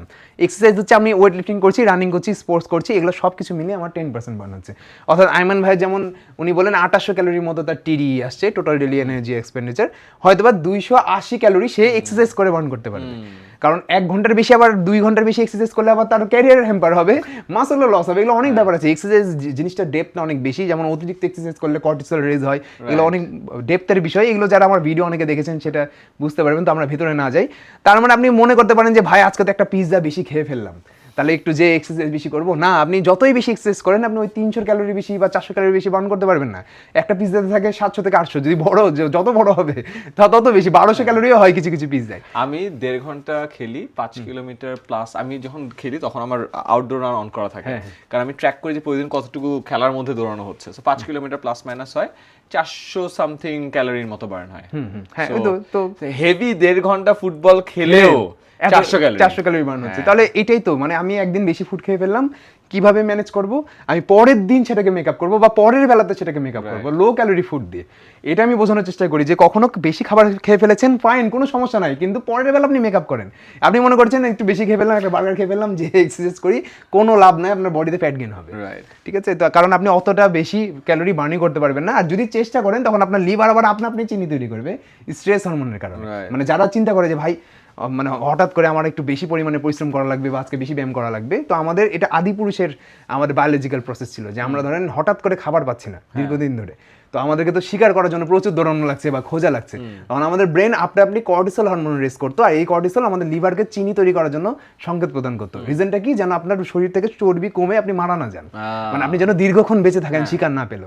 কিন্তু আপনার তো এখন ব্যায়াম শেষ করে যে আপনি খাবার খাবেন, আপনার তো ওই জিনিসটা আসছে না। তো আগের যুগে ছিল যে একদিন খাবার পেলে 2-3 দিন শিকার পেতো না, তো ওই শরীরে যে অতিরিক্ত চর্বি জমে থাকতো সেটা তাদেরকে ব্যাকআপ দিত। বর্তমান যুগে তো ব্যাকআপ দেওয়ার কিছু নেই, আমরা তো রোজ খাবার পাচ্ছি। এই জিনিসগুলো বুঝতে হবে। এই কারণে এগুলো সাইন্টিফিক্যালি সব প্রুভেন, নতুন নতুন রিসার্চে আসছে। এই জিনিসগুলো বুঝে এক্সারসাইজ করতে হবে। এবার টিডি ক্যালকুলেশন মেথড আছে, এইটা আমি কাউকে বলবো না ক্যালকুলেট করতে, চাইলে স্ক্রিনশট নিয়ে রাখেন। এটা সিম্পলি জাস্ট বিভিন্ন ক্যালকুলেটর আছে, গুগলে আপনি পাবেন টিডি ক্যালকুলেটর লিখে সার্চ দিন। আমরা যেমন ক্লাস নেই, তো আমরা যখন এরকম কমপ্লেক্স জিনিস পড়ে আমরা একটু সরে যাই, সরে যাই ওখান থেকে। তারপর আমরা বলি যে যদি আপনি নিজের থেকে কমপ্লেক্স ক্যালকুলেশনটা করতে চান, অঙ্ক কষলে যেমন ভালো লাগে, একটা প্র্যাকটিসের একটা ব্যাপার আছে, সেটা করার ইচ্ছা থাকলে এখান থেকে করেন। আর যদি ইজিলি করতে চান, আপনি চ্যাটজিপিটি বা যে কোনো এআই কে বলেন যে আমি আমার টিডি ক্যালকুলেট করতে চাই, আপনাকে কয়েকটা ইনফরমেশন দিবে, ওটা দিবেন, ক্যালকুলেট করে দিবে। এটা শান্ত যে ট্রেনার হতে চাই মূলত সেই একটু কষ্ট করে করুক, আমরা ট্রেনার দেখে কষ্ট করে করাই। হ্যাঁ, আমরা সূত্রটা জানলেই হবে, সূত্রের প্রতিপাদনটা হলো এখানে আছে। যেমন আমরা হচ্ছে কিছুদিন আগে এসএসএফ, যেটা হচ্ছে স্পেশাল সিকিউরিটি ফোর্স আছে, তাদেরকেও আমরা এটা শিখিয়েছিলাম। তো তাদেরকে আমরা অ্যাপ ইউজ করতে বলেছি, তাদেরকে আমরা এগুলো করতে মানা করেছি। তো কারণ আজকে আমরা আসলে অনেকগুলো অ্যাডভাইস দিচ্ছি, অনেক কিছু মনে রাখার বিষয় আছে, তো কিছু কিছু জিনিস সূত্র ব্যবহার করে ফেলি। সূত্রের প্রতিপাদনটা বলে দিচ্ছি, চাইলে করতে পারেন, বাট আপাতত সূত্রগুলো মনে রেখে আমরা অ্যাডভাইসগুলোকে আমল করি ওটার উপরে। So that's the purpose. এবার আসি, ধরেন যে অনেকে বলে না যে ভাই আমি তো ওজন না কমাবো না বাড়াবো, যেমন আমার উদ্দেশ্য এখন ওজন কমানো না বাড়ানো না। হ্যাঁ, আমি চেষ্টা করি আমার ওজন যেন 80-র উপরে না যায়, তো মাঝে মধ্যে 81-82 হয়ে যায়, আবার কমিয়ে ফেলি, ওটা আলাদা বিষয়। তো এখানে দেখেন যে আমার মতো যারা মানুষ বা আয়মান ভাইয়ের মতো যারা মানুষ, যারা ওজন বাড়াবেও না কমাবেও না, তারা আমার ওজন বিগত 11, আমি তার আগে আসলে মাপি নাই, সো ইউনিভার্সিটি থেকে 12 সাল থেকে এখন 25 সাল, গত 14 বছরে আমার ওয়েট ফ্লাকচুয়েট করছে হইলো 68 থেকে 72। এর মধ্যে, হ্যাঁ খুব একটা ফ্লাকচুয়েট করা নেই। তো আমি যখন ছোট ছিলাম তখন 68 ছিল, তারপরে আস্তে আস্তে 72 হয়েছে, আবার ওই যে দৌড়াদৌড়ি করে গত 2 বছর আগে আবার 68 তে কমায় আনছি। পরে আবার তোমার সাথে পরিচয় হওয়ার পরে মনে হলো না খালি দৌড়াইলে হবে না, একটু মাসেলও বাড়াইতে হবে, আবার এখন 72 এ আসছি। যেমন আমার ক্ষেত্রে আমার জীবনে মানে এক্সারসাইজ শুরু করার পর আমার জীবনে সবথেকে মানে কম ওয়েট ছিল হচ্ছে 72 কেজি, এবং সর্বোচ্চ ওয়েট ছিল 90 কেজি। কিন্তু 90 কেজিতে অনেক বেশি ফ্যাট ছিল, 72 কেজিতে অনেক কম মাসল ছিল। তো এখন মাঝামাঝি আছে, আমি 80 81 82 হয়ে যায় আমার, কারণ 2-1 দিন যদি এখানে ওখানে ঘুরতে যাই তখন হয়তো বা বাড়ে না, কিন্তু একটু উল্টাপাল্টা খাবার খেলে 1 কেজি বেড়ে যায়, সেটাকে কমিয়ে ফেলি আমি। তো আমার ক্ষেত্রে আমি মেইনটেনটাই ফলো করি আর হচ্ছে এক্সারসাইজ করি, তো আমার মেইনটেন থাকে। তো এরকম যারা মানুষ আছেন তাদেরকে আগে শেখায় যে কিভাবে মেইনটেন করবেন আপনার ফিটনেস, সেটা হচ্ছে টিডিটা বের করবেন, যেটা 2500 ক্যালোরি এখানে দেখাচ্ছে যে মানে এই ব্যক্তিটার 2500 ক্যালোরি টিডি বের হচ্ছে, টোটাল ইনটেকটা বের করুন, টোটাল ইনটেকটা। এবার আপনি সকাল থেকে রাত পর্যন্ত যে খাবারগুলো খাচ্ছেন সকাল থেকে রাত পর্যন্ত, ওটার একটা লিস্ট করতে হবে। আর একটা স্কেল পাওয়া যায়, দারাজে পাওয়া যাবে, বিভিন্ন অনলাইন শপে পাওয়া যাবে ফুড স্কেল, ফুডকে মেজার করার জন্য। আপনি সকাল থেকে রাত পর্যন্ত কি কি খাবার খাচ্ছেন এবং সেটার পরিমাণ সেখানে লিখবেন, মেপে মেপে মেপে লিখবেন। সেটা যদি আপনি চ্যাট জিপিকেও দেন, সে আপনাকে বের করে দিবে যে আপনার কত ক্যালোরিজ হয়েছে। যদি দেখেন যে আপনার, বাই দ্য ওয়ে একটু বলে রাখি, এটা বলার পরে সবাই না শাটডাউন করে দিবে যে এত মাপতে পারবো না। আমি জাস্ট একটু তাজেরটাতে বলে রাখি, এতবার মাপতে হবে না। যেমন আমরা এখন অফিসে আছি, আমার অফিসের লাঞ্চ কিন্তু ফিক্সড, রবিবার চিকেন হবে, সোমবার আর বুধবার ফিশ হবে, টিউসডেতেও চিকেন হবে, বাকি 3 দিন চিকেন হবে। সো আমি একবার আনছি স্কেলটা, এনে একবার 1 সপ্তাহ মাপছি, মাপার করে কিন্তু প্রতি সপ্তাহে মাপা লাগে না, কারণ ওই একই পরিমাণেই খাবার পোরশন সার্ভ করে। সেম বাসায়ও যখন আমি খাচ্ছি তখন কিন্তু আমি সেম পোরশনেই খাই। একবার মেপে নিলে আমরা জানি যে এক্স্যাক্টলি কত গ্রাম রাইস খাচ্ছি, কত গ্রাম রাইস খাচ্ছি, এটা যখন জেনে নেই তখন ওখান থেকে কত ক্যালোরি রাইস থেকে ক্যালোরি পাচ্ছি এটাও আমরা বের করতে পারি। সেম ভাবে কত গ্রাম মুরগি খাচ্ছি, কত গ্রাম মাছ খাচ্ছি, কত গ্রাম ডিম খাচ্ছি, এটা বের করলে ওখান থেকে কত ক্যালোরি পাচ্ছি সেটাও বের হয়ে যাচ্ছে। তাহলে আমরা বুঝতে পারবো যে দিন শেষে আমার বডিতে কত ক্যালোরি ইনটেক হচ্ছে। সেটা এতবার ক্যালকুলেট করা লাগে না, 1 সপ্তাহ 2 সপ্তাহ 1 সপ্তাহ মেজার করলে কিন্তু এখানে একটা ব্যাপার আছে যে আমরা কেন বলছি যে মেজারমেন্ট করতে, যেন আপনার সাইড ইফেক্ট না হয়। যেমন আপনি যদি অতিরিক্ত কম খেয়ে মেনটেন করার চেষ্টা করেন, দেখা যাবে যে চর্বি ঠিক থাকবে, মাসল কমে যাবে। আবার অতিরিক্ত খেয়ে আবার বেশি ব্যায়াম করলে যেটা হয় যে মাসল কমবে, আবার চর্বি বাড়বে, এরকম বিভিন্ন ফ্যাক্টর আছে। তো সাইড ইফেক্ট যেমন আমি যেন একদম অ্যাকুরেট রেজাল্ট চাই আমার কাছে। যেমন আমরা কিছুদিন আগে তামিম ইকবাল আমাদের সাথে কাজ শুরু করেছে, তো তার তো হার্টের রোগ আছে, আবার হার্টের রোগ থাকার পর হার্টের অপারেশন করার পরও তার 4 কেজি ওজন আমরা কমিয়ে দিয়েছি 1 মাসে, একদম হেলদি ওয়েতে। আর তার খাবার কিন্তু আমরা খুব বেশি কমাইনি, মানে কিছু টেকনিক ফলো করেছি, যেমন লো অয়েল ফুড। যেমন আমাদের হচ্ছে জিমনেশিয়ামে একজন শেফ আছে, সে নিজে রান্না করে অনেক ভালো হেলদি ফুড, তাকে নিয়ে গেছি তার বাসায়, সে তার শেফকে শিখিয়েছে। এরকম ভাবে তার আমরা লাইফস্টাইল টোটালি চেঞ্জ করেছি। আর তার ওয়াইফ মানে যেটা আয়েশা ভাবি, উনি বেশি সাপোর্টিভ, বেশি মানে তামিম ইকবালের অত বেশি আগ্রহ নাই ফিটনেস নিয়ে, তার ওয়াইফ হচ্ছে বেশি সিরিয়াস। তো আমরা কিন্তু তাকে ওভাবে মেপে মেপে করেছি। এটা হচ্ছে যারা প্রফেশনাল হতে চায় তাদের ক্ষেত্রে। আমরা প্রফেশনাল আপনাকে বলছি না হতে, কিন্তু আপনি যদি চান যে ভাই আমি একদম অ্যাকুরেট রেজাল্ট চাই, তাহলে এটা ফলো করলে খুব দ্রুত রেজাল্ট পাবেন। আর যতটুকু চান, মানে অতিরিক্ত বেশি ক্যালোরি ডেফিসিট করে ফেললে আপনার মাসল লস হবে, আবার অতিরিক্ত সারপ্লাস করে ফেললে আবার ফ্যাট গেইন হবে।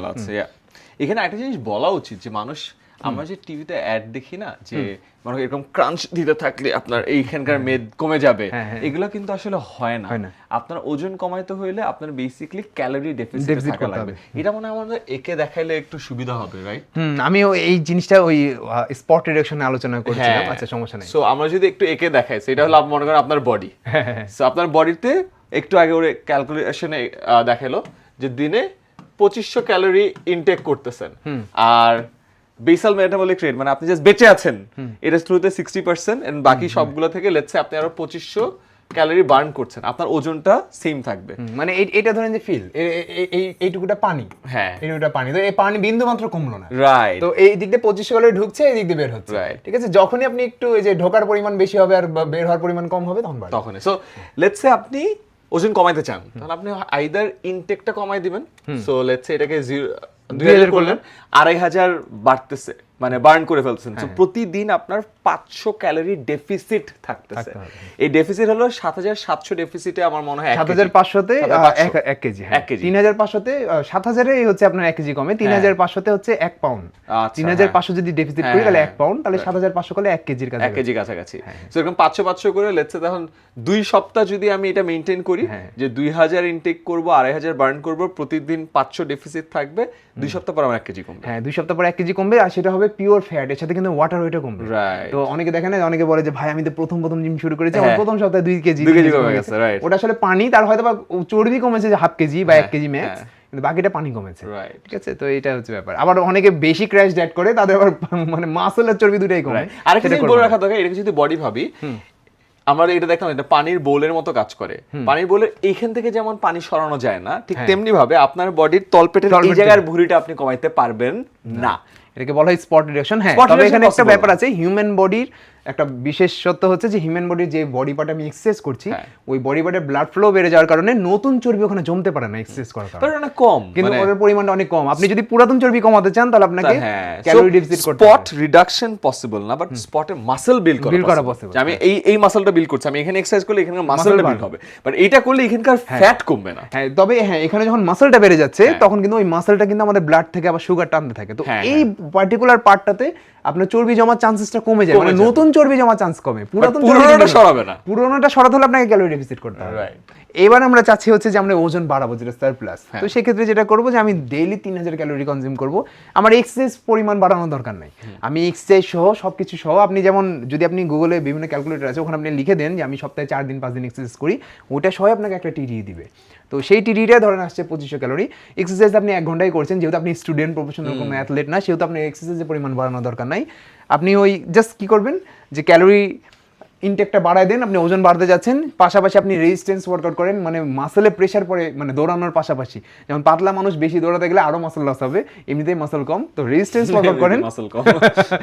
রেজিস্ট্যান্স ওয়ার্কআউট করলে কি হবে, নতুন মাসল বিল্ড হবে, যেটাকে অ্যানাবলিক স্টেট বলে। ফিমেলদের ক্ষেত্রে যেটা হবে যে ফিমেলদের কিন্তু যখন আমরা সেম ওয়ার্কআউট করি, যেমন ধরেন একটা ফিমেল স্কোয়াট করছে, তো সেক্ষেত্রে কি হবে, ছেলেদের ক্ষেত্রে কিন্তু টেস্টোস্টেরনের কারণে মাসল বিল্ড হয়, আর ফিমেলদের ক্ষেত্রে কি হয় যে ওই আপনার ইস্ট্রোজেন সেন্সিটিভিটি বাড়ে।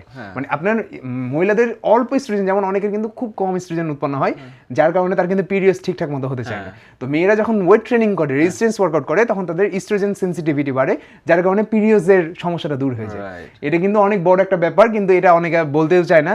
তো কেউ যদি মনে করে যে তার পিরিয়ডসের সমস্যা হচ্ছে বা হরমোনাল কোনো ডিসফাংশন হয়েছে, যেমন অনেকের হচ্ছে দেখা যায় যে পিসিওএস এর সমস্যা, হরমোনাল ডিসফাংশন, এটা ঠিক করার সবথেকে কার্যকরী এক্সারসাইজ হচ্ছে রেজিস্ট্যান্স ট্রেনিং। এটা মানে এই না যে জিমে যে ওয়ার্কআউট করতে হবে, আপনি বাসাতে, যেমন আমরা একটা ভিডিও তৈরি করেছি, যেমন আইমান ভাইয়ের চ্যানেলে আপলোড করা আছে, যে বাসাতে টেবিল চেয়ার ব্যবহার করে কিভাবে ওয়ার্কআউট করতে পারেন, অথবা রাবার ব্যান্ড দিয়ে যে কোনো ধরনের একটা মুভমেন্ট করতে হবে যেটাতে আপনার মাসলের প্রেশার পড়ে।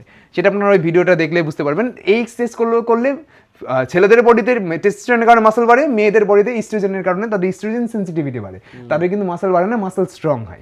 ঠিক আছে, মাসল খুব একটা বেশি বাড়বে না, কারণ ছেলেদের শরীরে, যদি আমি আবার নোটে যাই, যদি মেল বলি,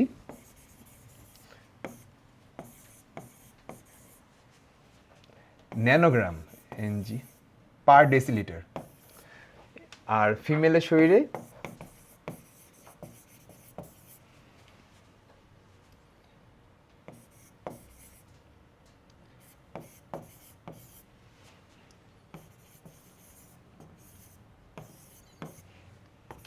এটা হচ্ছে 270 থেকে।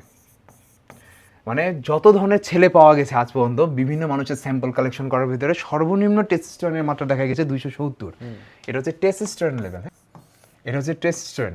তো সর্বনিম্ন পাওয়া গেছে 270, যারাকে আমরা দুর্বল পুরুষ বলে অনেকে, আর সর্বোচ্চ পাওয়া গেছে 1070, যারা হচ্ছে আফ্রিকান একটু ব্ল্যাক সম্প্রদায় যারা আছে, তাদের সর্বোচ্চ 170 তাদের শরীরে টেস্টোস্টেরন হরমোন পাওয়া গেছে। তো এটা হচ্ছে ছেলেদের ক্ষেত্রে। মেয়েদের ক্ষেত্রে সর্বনিম্ন 70 থেকে 100-র ভিতরে থাকে টেস্টোস্টেরন। তো যাদের এই 100 পার হয়ে যায়, কারো রেয়ার 100 পার হয়ে যায়, তাদের একটু দাড়ি মোচ বেশি হয় মেয়েদের, যেমন পিসিএস হয়ে যায়, অনেকের সমস্যা আছে, ওটা আলাদা বিষয়।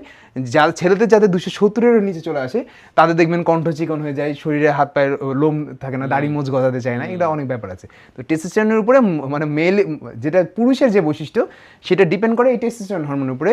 মহিলাদের বৈশিষ্ট্য ডিপেন্ড করে হচ্ছে টেস্টোস্টেরন হরমোন কত কম আছে তার উপরে। মানে মহিলাদের শরীরে যদি টেস্টোস্টেরন বেশি বেড়ে যায়, তাহলে মহিলার শরীরে পুরুষের বৈশিষ্ট্য চলে আসতে শুরু করে, যেমন কণ্ঠ মোটা হতে শুরু করে, একটু অনেকে দেখবেন যে ফেসে একটু ফেসিয়াল হেয়ার গুলো হতে শুরু করে, এটা হচ্ছে টেস্টোস্টেরন বেশি থাকার কারণে। আর ইস্ট্রোজেন হরমোন হলো ঠিক অপোজিট। ইস্ট্রোজেন হরমোন যদি আবার কোনো পুরুষের শরীরে বেশি থাকে, তার বডি সফট হবে, তার কণ্ঠ একটু মেলি টাইপের হবে পুরুষ হওয়া সত্ত্বেও। এবং ফিমেলদের শরীরে ইস্ট্রোজেন হরমোন ঠিকঠাক থাকলে আবার তার মানে যেটা নারীত্বের যে বৈশিষ্ট্যগুলো আছে সেগুলো ঠিকঠাক থাকবে। তো এই জিনিসটা বুঝতে হবে যে পুরুষের দেখেন প্রায় মহিলাদের তুলনায় প্রায় 10 গুণ বেশি এটা মাথায় রাখতে হবে যে এই কারণে টেস্টোস্টেরন হরমোন ছাড়া আবার মাসল তৈরি হয় না। এই টেস্টোস্টেরন হরমোনকে ব্যবহার করে আমরা মাসল তৈরি করতে পারি। এই হরমোন ছাড়া একটা পর্যায়ে এই হরমোন দেখবেন যে কারো আছে প্রথম বছর যারা এক্সারসাইজ করে, মানে ছেলে মানুষ প্রথম বছর কিন্তু একজন যদি জেনেটিক্যালি ব্লেসড হয় 12 কেজি পিওর মাসল তৈরি করতে পারবে। মানে জেনেটিক্যালি ব্লেসড একজন মানুষ যারা হচ্ছে যেমন রনি কোলম্যান, মানে প্রফেশনাল বডি বিল্ডার যারা আছে, হরমোন ছাড়াই ন্যাচারালি সেকেন্ড ইয়ার কিন্তু কমে যাবে, 60 চলে যাবে, থার্ড ইয়ারে 3 কেজি, চতুর্থ ইয়ারে আবার 4 কেজি, 1 কেজি, পঞ্চম ইয়ার থেকে আর সে 1 কেজিও মাসল বাড়াতে পারবে না, মাইনর ইমপ্রুভমেন্ট করতে পারবে। তো একটা মানুষ যদি ন্যাচারালি এক্সারসাইজ করে সে প্রথম 3-4 বছরে যতটুকু মাসল তৈরি করে, যদি তার নিউট্রিশনও ঠিক থাকে, তার শরীরে ধরেন 1070 ন্যানোগ্রাম টেস্টোস্টেরন উৎপন্ন হচ্ছে, তো এই 1070 ন্যানোগ্রাম টেস্টোস্টেরনকে ব্যবহার করে সে 12, 6, 18, 19, 20, 21, 22 কেজি, 22 থেকে ধরেন সর্বোচ্চ 25 কেজি মাসল তৈরি করতে পারবে। পিওর মাসলের কথা বলছি, নট ওয়েটের কথা বলছি না। যদি তার জেনেটিক্যালি ব্লেসড হয়, যদি তার প্রোটিন ইনটেক ঠিক থাকে, তাহলে 4-5 বছরে সে 25 কেজি মাসল তৈরি করতে পারবে।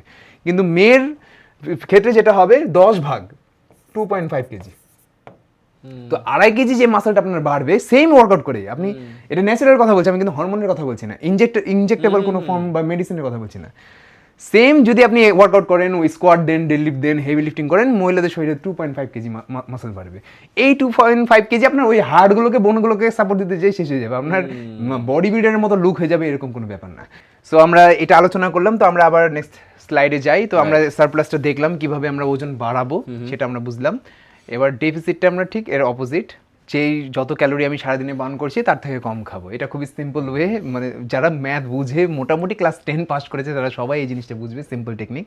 তো এটা নিয়ে বেশি কথা বলা দরকার নাই।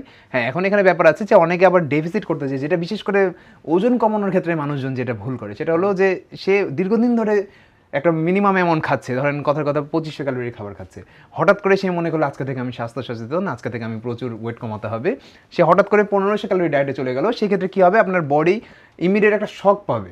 এই শকটা কি, যে দীর্ঘদিন ধরে খাবার পাচ্ছিল, হঠাৎ করে ক্যালোরিজ আসা বন্ধ করে গেল, তখন আপনার বডি স্ট্রেস হরমোন রিলিজ করা শুরু করবে, যার কারণে ওই যে আমাদের আদিম যুগে যেটা হতো যে হঠাৎ করে খাবার পাচ্ছে না, তো এই স্ট্রেস হরমোনের কারণে আমাদের কী করবে, আমাদের ব্রেন ওই চর্বির আগে জমিয়ে রাখবে আপনার শরীরে, মাসলটাকে লস করবে। অর্থাৎ যেহেতু আপনি হঠাৎ করে কম ক্যালোরি পাচ্ছেন, আর আমাদের শরীরে যে মাসল আছে সেই মাসল কিন্তু আবার ক্যালোরি বার্ন করে, তো আমাদের শরীর চিন্তা করবে যে এর যেই অঙ্গগুলো মাসল বার্ন করছে সেগুলোকে আগে কমায়, একে ধরে রাখি। মানে মাসল মানে কি, যে অঙ্গগুলো তার ক্যালোরিজ বার্ন করছে, যেমন মাসল আমাদের ক্যালোরিজ বার্ন করে, মাসলটাকে শুকাবে কিন্তু আপনার ফ্যাটটাকে এক জায়গায় প্রিজার্ভ রাখবে। রিজনটা কি, যেন আপনি দীর্ঘক্ষণ না খেয়ে বেঁচে থাকতে পারেন। এই কারণে আমরা এমনভাবে ডায়েট করবো যেন আমাদের ব্রেন বুঝতে না পারে যে আমরা কম খাচ্ছি। তো এই কারণে 500 ক্যালোরি করে ডেফিসিট করতে হয়, যেটা প্রফেশনাল যারা নিউট্রিশনিস্ট আছে, ট্রেনার আছে, তারাও খুব কম করে, যারা হরমোন ইউজ করে, ইনজেকশন ইউজ করে, তাদের ব্যাপার আলাদা, তাদের মাসল লস হবে না। কিন্তু আপনি স্বাভাবিক মানুষ হলে আপনার মাসল লস হতে শুরু করবে, যেটাকে ক্যাটাবলিক স্টেট বলে। তো নেক্সট স্লাইডে যাই আমরা, তাহলে আমরা বুঝলাম। তো আমরা যেটা করবো সেটা হচ্ছে এই যে 3500 ক্যালোরি ডেফিসিট, যেটা আয়মান ভাই কিছুক্ষণ আগে বলছিলেন, আমরা আলোচনা করেছিলাম, যদি আমরা 3500 ক্যালোরি ডেফিসিট করি তাহলে আমাদের 1 পাউন্ডের কাছাকাছি চর্বি বার্ন হয়, মানে কমে। কিন্তু 3500 ক্যালোরিজ ডেফিসিট হেলদি না, মানে একদিনে করা হেলদি না, একদিন তো হিউজ। আপনি খানি, ধরেন কথা একজন যদি খায় 2000 ক্যালোরি, তাহলে সে 3500 ক্যালোরি কিভাবে বার্ন করবে? তাকে তাহলে কি করতে হবে, 2000 ক্যালোরি তো খাবেই না, প্লাস তাকে 1500 ক্যালোরির এক্সারসাইজ করতে হবে, তার বডি একদমই শেষ হয়ে যাবে, অনেক ধরনের ইনজুরিজ। এটার জন্য একটা ফুল ম্যারাথন দৌড়াইতে হবে, একটা ফুল 42 কিলো ম্যারাথন দৌড়াইলে 3500 থেকে 3800 আমার ক্যালোরিজ বার্ন হয়। তো সেটা তো আমরা আর করতে পারবো না একদিনে। তো আমরা যেটা করবো সেটাকে আমরা ভেঙে নিয়ে আমরা যেটা করবো যে প্রত্যেকদিন জাস্ট 500 ক্যালোরি করে আমরা ডেফিসিট করবো, তাহলে সেটা হবে এক সপ্তাহে 3500 ক্যালোরি। এই যে উইকলি 3500 ক্যালোরিজ ডেফিসিট হবে, যেটা আপনার প্রতি সপ্তাহে 1 পাউন্ড করে চর্বি কমাবে, যেটা অনেক ভালো একটা রেজাল্ট যদি ঠিকঠাক মতো করতে পারেন। কারণ কি, লং টার্মের জন্য তো ফিটনেস, আপনি ধরেন আজকে 5 কেজি কমিয়ে নিলেন, তারপরে কি ফিটনেস তো মেইনটেইনও করতে হবে। তো আমি এত তাড়াহুড়া কেন করবো, যেহেতু আমার অনেক দিন যাবত আমি আস্তে আস্তে আনফিট হয়েছি। তার শুরুতে একটা মজার জিনিস হলো 1 পাউন্ড থেকে বেশি ইমপ্যাক্ট পাবে বিকজ ওয়াটার, হ্যাঁ, শুরুতে শুধু 1 পাউন্ড চর্বি কমবে, সাথে এটা ওয়েট লস লেখা আছে, কিন্তু আসলে এটা হবে হলো ফ্যাট লস। ওয়েট লস আরো বেশি হবে, কারণ আপনার বডিতে পানি আছে, পানিও কমবে চর্বির সাথে। শুরুর দিকে মোটিভেশনটা আরো বেশি থাকে, হ্যাঁ, শুরুর দিকে মোটিভেশন বেশি থাকে।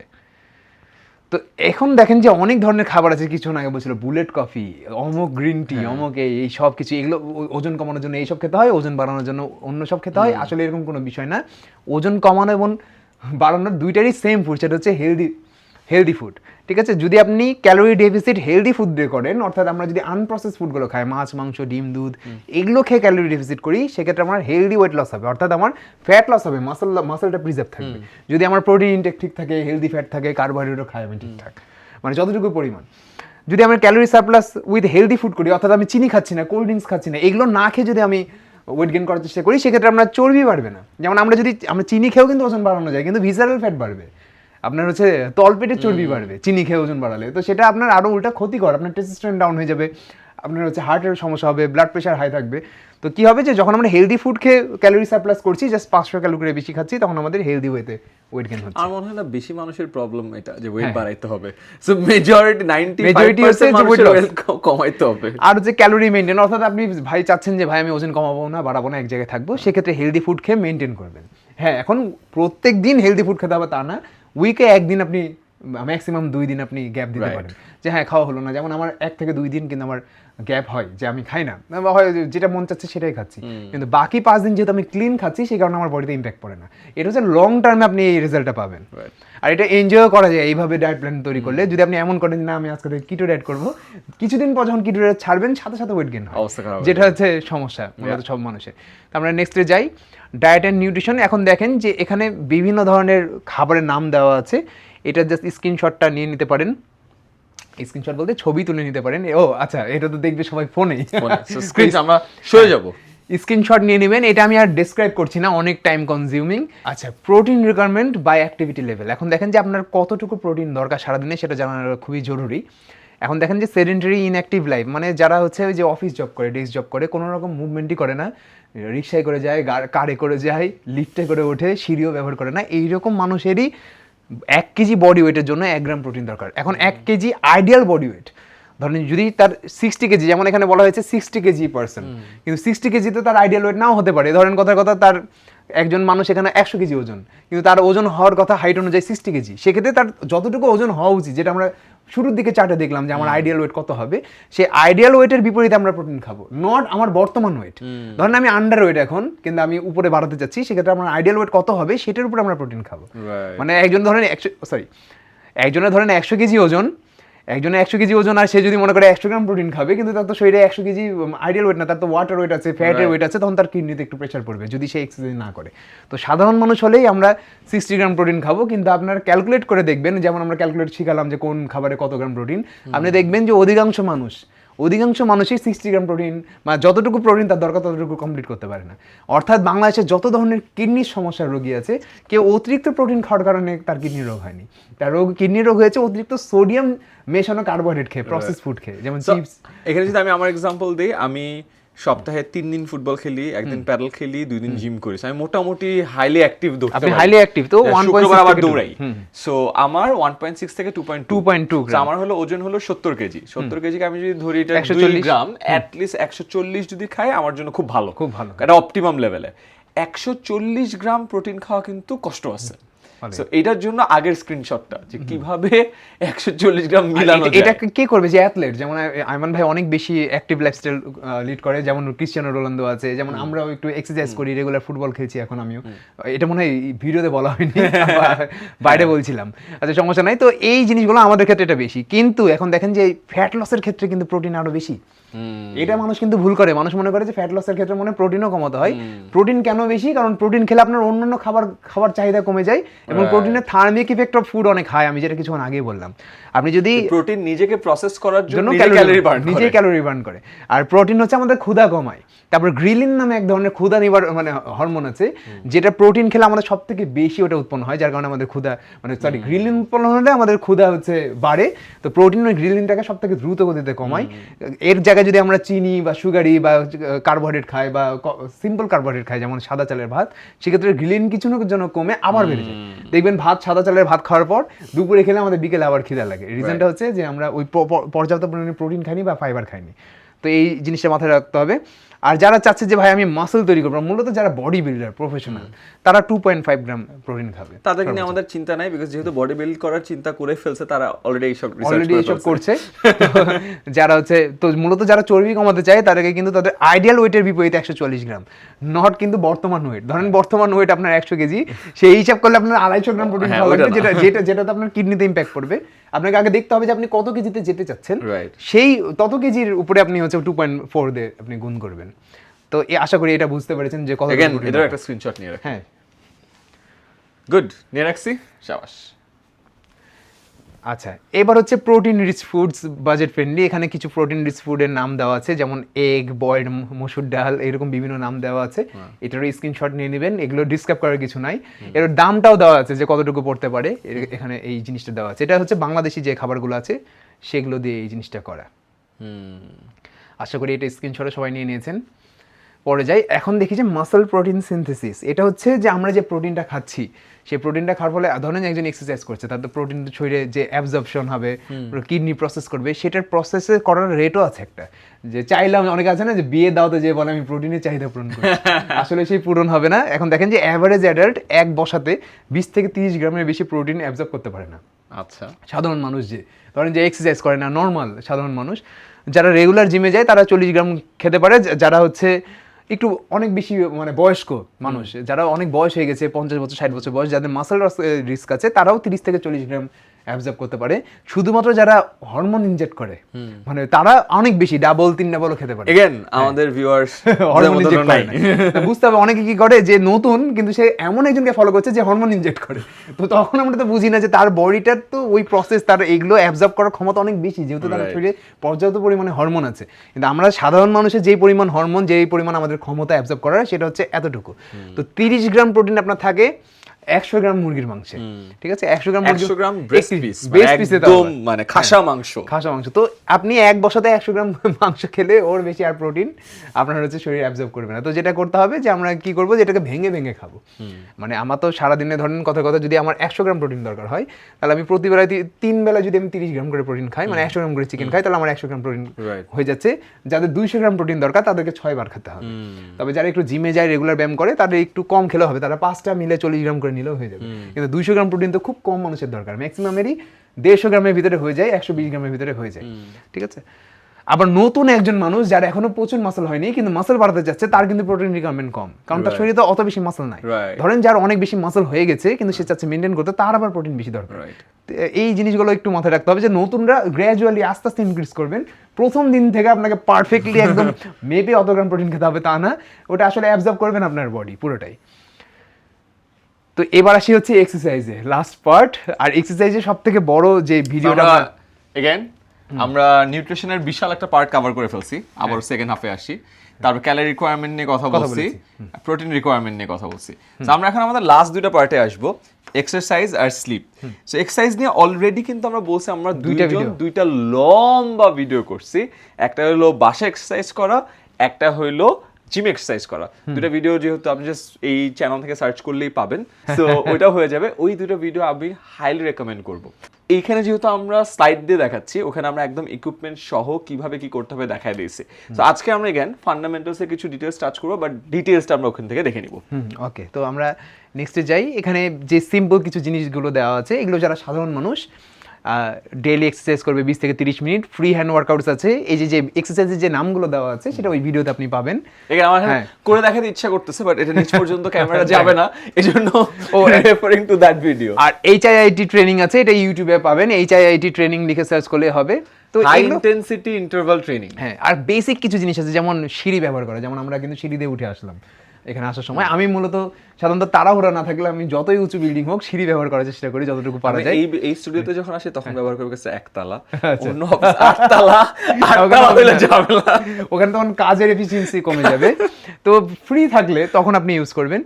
আর হচ্ছে রাত্রেবেলা খুব দেরি করে খাবার খাবেন না, এটা খুব খারাপ, কারণ রাত্রেবেলা দেরি করে খাবার খেলে আমাদের ঘুম হ্যাম্পার হয়, কারণ আমাদের ডাইজেস্টিভ যে সিস্টেম আছে সেটা সারা যাবত আপনি যখন ঘুমিয়ে আছেন তখনও খুব ফুল রিদমে কাজ করার চেষ্টা করে, যার কারণে হরমোনাল প্রোডাকশনগুলো ঠিকঠাক মতো হয় না। এটার একটা ভালো ফর্মুলা আছে, এটাকে বলা হলো 3-to-1 ফর্মুলা, যে ঘুমের 3 ঘন্টা আগে লাস্ট খাবার খাওয়া, 2 ঘন্টা আগে লাস্ট পানি খাওয়া, 1 ঘন্টা আগে লাস্ট মোবাইল বা ব্লু লাইটস দেখা, তাহলে ওভারঅল ঘুমটা বেটার হয়। তো এই জিনিসটা মাথায় রাখতে হবে। যেমন হ্যাঁ, উনি যেটা বললেন যে 1 ঘন্টা আগে আমরা যদি ইমিডিয়েট ঘুমাতে যাওয়ার আগে ফোনটা দেখি, তাহলে আমাদের কি হয় যে মেলাটোনিন উৎপন্ন হতে চায় না, কারণ আমাদের ব্রেন ফিল করে যে বাইরে মনে এখনো দিন আছে, যে কারণে আলোর দিকে তাকিয়ে আছে। তখন যেটা হবে যে 3 মিলিগ্রাম 5 মিলিগ্রাম মেলাটোনিনের ট্যাবলেট খেয়ে ঘুমাইতে হবে।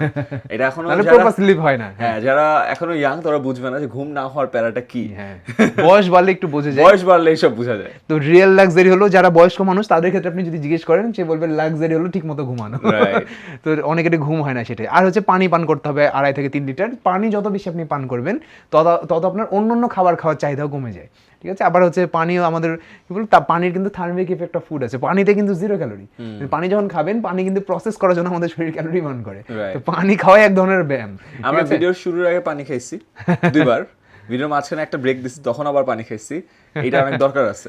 হ্যাঁ, তো এই পানটা ঠিকঠাক মতো করতে হবে। তো বাংলাদেশে না কোনো এক অদ্ভুত কারণে যেটা আমরা পানি পান করার, মানুষ তো পানি খাইতে চায় না, এই কারণে আমার মনে হয় ছোটবেলা থেকে মনে হয় ত্বক সুন্দর হবে, তুমি দেখতে সুন্দর হবে, আর ঝলমলে হবে, এগুলার জন্য বলতে পানি খাও, বেনিফিট দেখায়। বাট যে কোনো কাজে বডির, আমাদের বডির তো পুরোটাই পানি দিন শেষে, সো রিপ্লেস করা দরকার। যে মাসলের ভিতরে 85% পানি থাকে, তো এই জিনিসটা ইউ অলসো ফিল, আর যারা স্টুডেন্ট আছে একটু ফ্রেশন আপ লাগে। যেমন এখানে একটা কনসেপ্ট আমি পড়ছিলাম, এটাকে বলা হলো ইন্টারনাল শাওয়ার। আপনি ভিডিও করেছিলেন, দেখেছি। সো বাইরে থেকে শাওয়ার করলে আমাদের অনেক ফ্রেশ লাগে, রাইট? বাট পানি যখন খাচ্ছি আমাদের পুরো বডির ভিতরে পার্টটা শাওয়ার আপ হয়ে যাচ্ছে, so we feel much fresher. আমি কন্টেন্ট দেখেছিলাম, তখন হচ্ছে আমি নিজে কন্টেন্ট বানাতাম। আমি আপনাদের দেখেছিলাম 2-3 বছর আগে এটা। তো এখন দেখা যায় ডিফারেন্ট টাইপের এক্সারসাইজ হয়, ডিফারেন্ট এক্সারসাইজের ডিফারেন্ট বেনিফিট আছে। আপনি যদি কোনো একটা না করেন, তাহলে ওই যেটা করবেন না সেটার বেনিফিটটা হারাবেন। যেমন আপনি যদি অ্যারোবিক এক্সারসাইজ, যেমন রানিং করা, ম্যারাথন খেলা, সাইক্লিং করা, সুইমিং করা, এগুলো করলে বেনিফিটটা কি, আমাদের এন্ডুরেন্স মানে আমাদের দম বাড়ে, হার্টের হেলথ ভালো হয়, আর ক্যালোরি বার্ন হয়। ক্যালোরি সব ব্যায়ামে বার্ন হয়, মূলত এই দুইটা ইমপ্রুভমেন্ট হয়, আমাদের হার্টের হেলথ ভালো থাকে, ফুসফুস ভালো থাকে, এবং আমাদের দম বৃদ্ধি পায়, এন্ডুরেন্স বৃদ্ধি পায়। কিন্তু অ্যারোবিক এক্সারসাইজের বেনিফিট এটা, যদি আপনি শুধু অ্যারোবিক্স করেন তাহলে আপনি এই দুইটা বেনিফিট পাবেন, বাকিগুলো পাবেন না। স্ট্রেংথের দিকে আসি। অ্যারোবিকের আরেকটা জিনিস একটু বলে রাখি, এই যে এন্ডুরেন্স বাড়ে, এটার ফলে কি হয়, মানুষ অনেক সময় ভাবে যে আমি দৌড়ালে খালি দৌড়ানোর এন্ডুরেন্সই বাড়ে, তা না। কিন্তু অন্যান্য পুরো লাইফে সব, যেমন লাইফে বেশিক্ষণ দাঁড়ায় থাকতে পারবে, আগে 2 ঘন্টা ক্লাস নিতে পারতো, তার 4 ঘন্টা ক্লাস নিতে পারবে। আগে 2 তলা সিঁড়ি দিয়ে উঠতে পারতো, 8 তলা সিঁড়ি দিয়ে উঠতে পারবো। অফিসে যে কাজ করি আমরা, যে বসে থাকি, যে এইভাবে বসে থাকতে কিন্তু কষ্ট হয়, কারণ বডিটা সোজা রাখতেছি, এই বসে থাকার না থাকে যে এরকম হয়ে যেতে ইচ্ছা করে, বেশিক্ষণ এইভাবে থাকতে পারবেন। তো যেই কাজটাই করতেছে সেই কাজটা প্রপার ফর্ম মেইনটেইন করে বেশিক্ষণ করতে পারবে, যেটা মানুষের লাইফের প্রোডাক্টিভিটি বাড়ায় দেয়।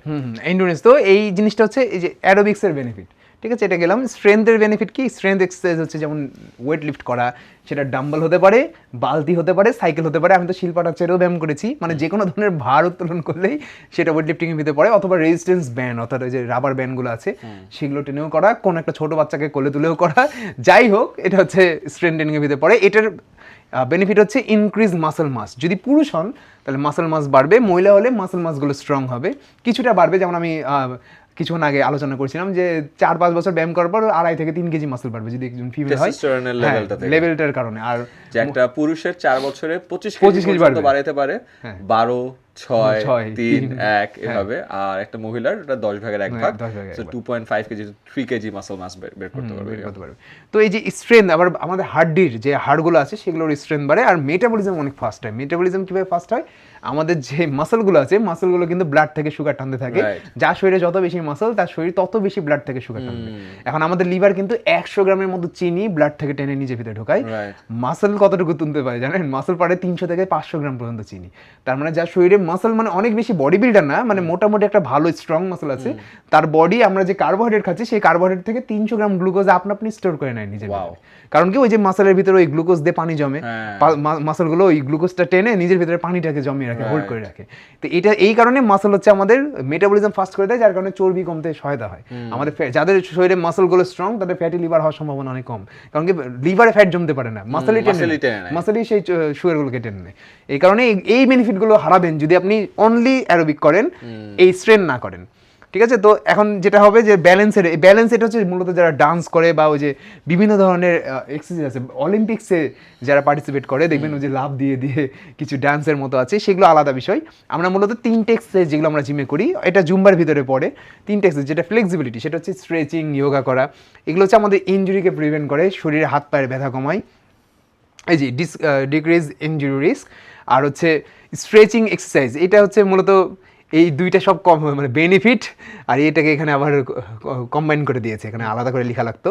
যাই হোক, তো এটা হচ্ছে যে ইয়োগা করা, টো টাচ করা, যেমন এটা টো টাচ করছে বসে থেকে, আমরা ওই ভিডিওটাতে দেখিয়েছি আইমান ভাইয়ের সাথে ওখানে বসে, টোটাল আমি পারছিলাম না, আইমান ভাই জিতে গেছে এখানে ওই ভিডিওটাতে। তো এই জিনিসগুলোর বেনিফিটটা হচ্ছে মূলত আপনার ইনজুরিটা কমবে, শরীরে হাত পায়ের ব্যথাটা কমবে। অলসো অন্য যে কোনো বাকিগুলোতেও কিন্তু কাজে লাগে ফ্লেক্সিবিলিটি, দৌড়ানোর ক্ষেত্রেও ফ্লেক্সিবিলিটি কাজে লাগে, যে কোনো ধরনের স্পোর্টস, ফুটবলে ফ্লেক্সিবিলিটি কাজে লাগে, মেসি যেমন সর্পিল আকারে লামিন ইয়ামাল যে যায়, ফ্লেক্সিবিলিটি কাজে লাগে। মাসল স্টিফ হইলে, সরি মানে বডি স্টিফ হইলে ওই ফ্লেক্সিবিলিটি কিন্তু পাওয়া যায় না, এটা একটু ডিফিকাল্ট একটা। এখন দেখেন যে তিনটাকে সাপোর্ট দেয়, রাইট? ফ্লেক্সিবিলিটি আপনাকে অ্যারোবিক্সে সাপোর্ট দিবে, স্ট্রেন ট্রেনিং এ সাপোর্ট দিবে, স্ট্রেন ট্রেনিং আপনাকে ফ্লেক্সিবিলিটিতে সাপোর্ট দিবে, অ্যারোবিক্সে সাপোর্ট দিবে, অ্যারোবিক্স আবার এই দুটাতে সাপোর্ট দিবে। রিজনটা কি, এই কারণে দেখবেন রোনালদো অনেকে এক্সারসাইজ করতে দেখেছেন, ওয়েট ট্রেনিং করে, সে তো ফুটবল খেলে, তার তো মাসলের দরকার নেই। রিজনটা কি, সে তার হাড্ডিগুলোকে মজবুত রাখে, তার মাসলগুলোতে যেন ইনজুরি না হয়, যার কারণে তার বয়স 40 হয়ে গেছে কিন্তু ইনজুরি নাই, অনেক জোরে দৌড়াতে পারে, এখনো ভালো খেলছে। তো এই কারণে যারা প্রফেশনাল অ্যাথলেট তারা তিনটাকে কম্বাইন করে। এখন দেখেন যে আপনার উদ্দেশ্য কি, আপনি তো তিনটাকে এক্সারসাইজ যদি কম্বাইন করতে চান আপনার হিউজ টাইম লাগবে। আপনি যেটা করবেন, আমাদের মূল যেটা সব থেকে বেশি সমস্যা হচ্ছে আমাদের ফ্লেক্সিবিলিটি সামান্য পরিমাণে 10 থেকে 15 মিনিটের ব্যায়াম করলে থেকে যায়, অ্যারোবিক্স আমরা সারাদিনে 20 মিনিট করলে হয়ে যায়, কিন্তু আমাদের মানে রিস্ক যেটা থাকে সেটা হচ্ছে মাসল লস হওয়ার। কারণ 30-এর পর প্রতি বছর পুরুষের 1% করে টেস্টোস্টেরন ডাউন হতে থাকে, তো মাসলও কমতে থাকে। তো এই কারণে এই মাসল উপরে আপনাকে বেশি গুরুত্বটা দিতে হবে। যদি 100% আপনার ইয়ে হয়, এক্সারসাইজ হয়, 70% এখানে যেতে হবে, বাকি 30% আপনাকে এই দুইটাতে এক্সারসাইজ করতে হবে টাইম। যদি 1 ঘন্টা ব্যায়াম করেন, 40 মিনিট স্ট্রেন ট্রেনিং করবেন, ফ্লেক্সিবিলিটি 10 মিনিট, অ্যারোবিক্স 10 মিনিট। যদি 1 ঘন্টা একটু বেশি ব্যায়াম করেন, 1 ঘন্টা 20 মিনিট, সেক্ষেত্রে অ্যারোবিক্স এবং ফ্লেক্সিবিলিটি কিছুটা বাড়াবেন পরিমাণ। মানে আমাদেরকে স্ট্রেন ট্রেনিংয়ে বেশি ফোকাস করতে হয়, কারণ স্ট্রেন ট্রেনিংয়ে ফোকাস না করলে টাইম টু টাইম এটা আমাদের বডি আপনি লুজ করে। ফ্লেক্সিবিলিটি সামান্য পরিমাণে করলে হয়ে যায়, অ্যারোবিক্সে সামান্য পরিমাণে করলেই হয়ে যায়, কিন্তু স্ট্রেন কিন্তু খুব মানে বেশি পরিমাণে দরকার হয় আমাদের, যেটা বয়সের সাথে, যেটাকে বলা হয় স্যারকোপ্যানিক অবেসিটি। মানে অনেকে মনে হয় না বুড়া হলে তো মানুষ দুর্বল হবে, এটা কিন্তু স্বাভাবিক না। দুনিয়াতে বহু মানুষ আছে দেখবেন 70-75 বছর বয়স, 80 বছর বয়স, নিজের কাজ নিজেই করে এবং ভারী ব্যায়ামও করতে পারে। রিসেন্টলি ইন্ডিয়াতে একটা মহিলার ভিডিও ভাইরাল হয়েছে, 100 কেজিতে ডেডলিফট করছে।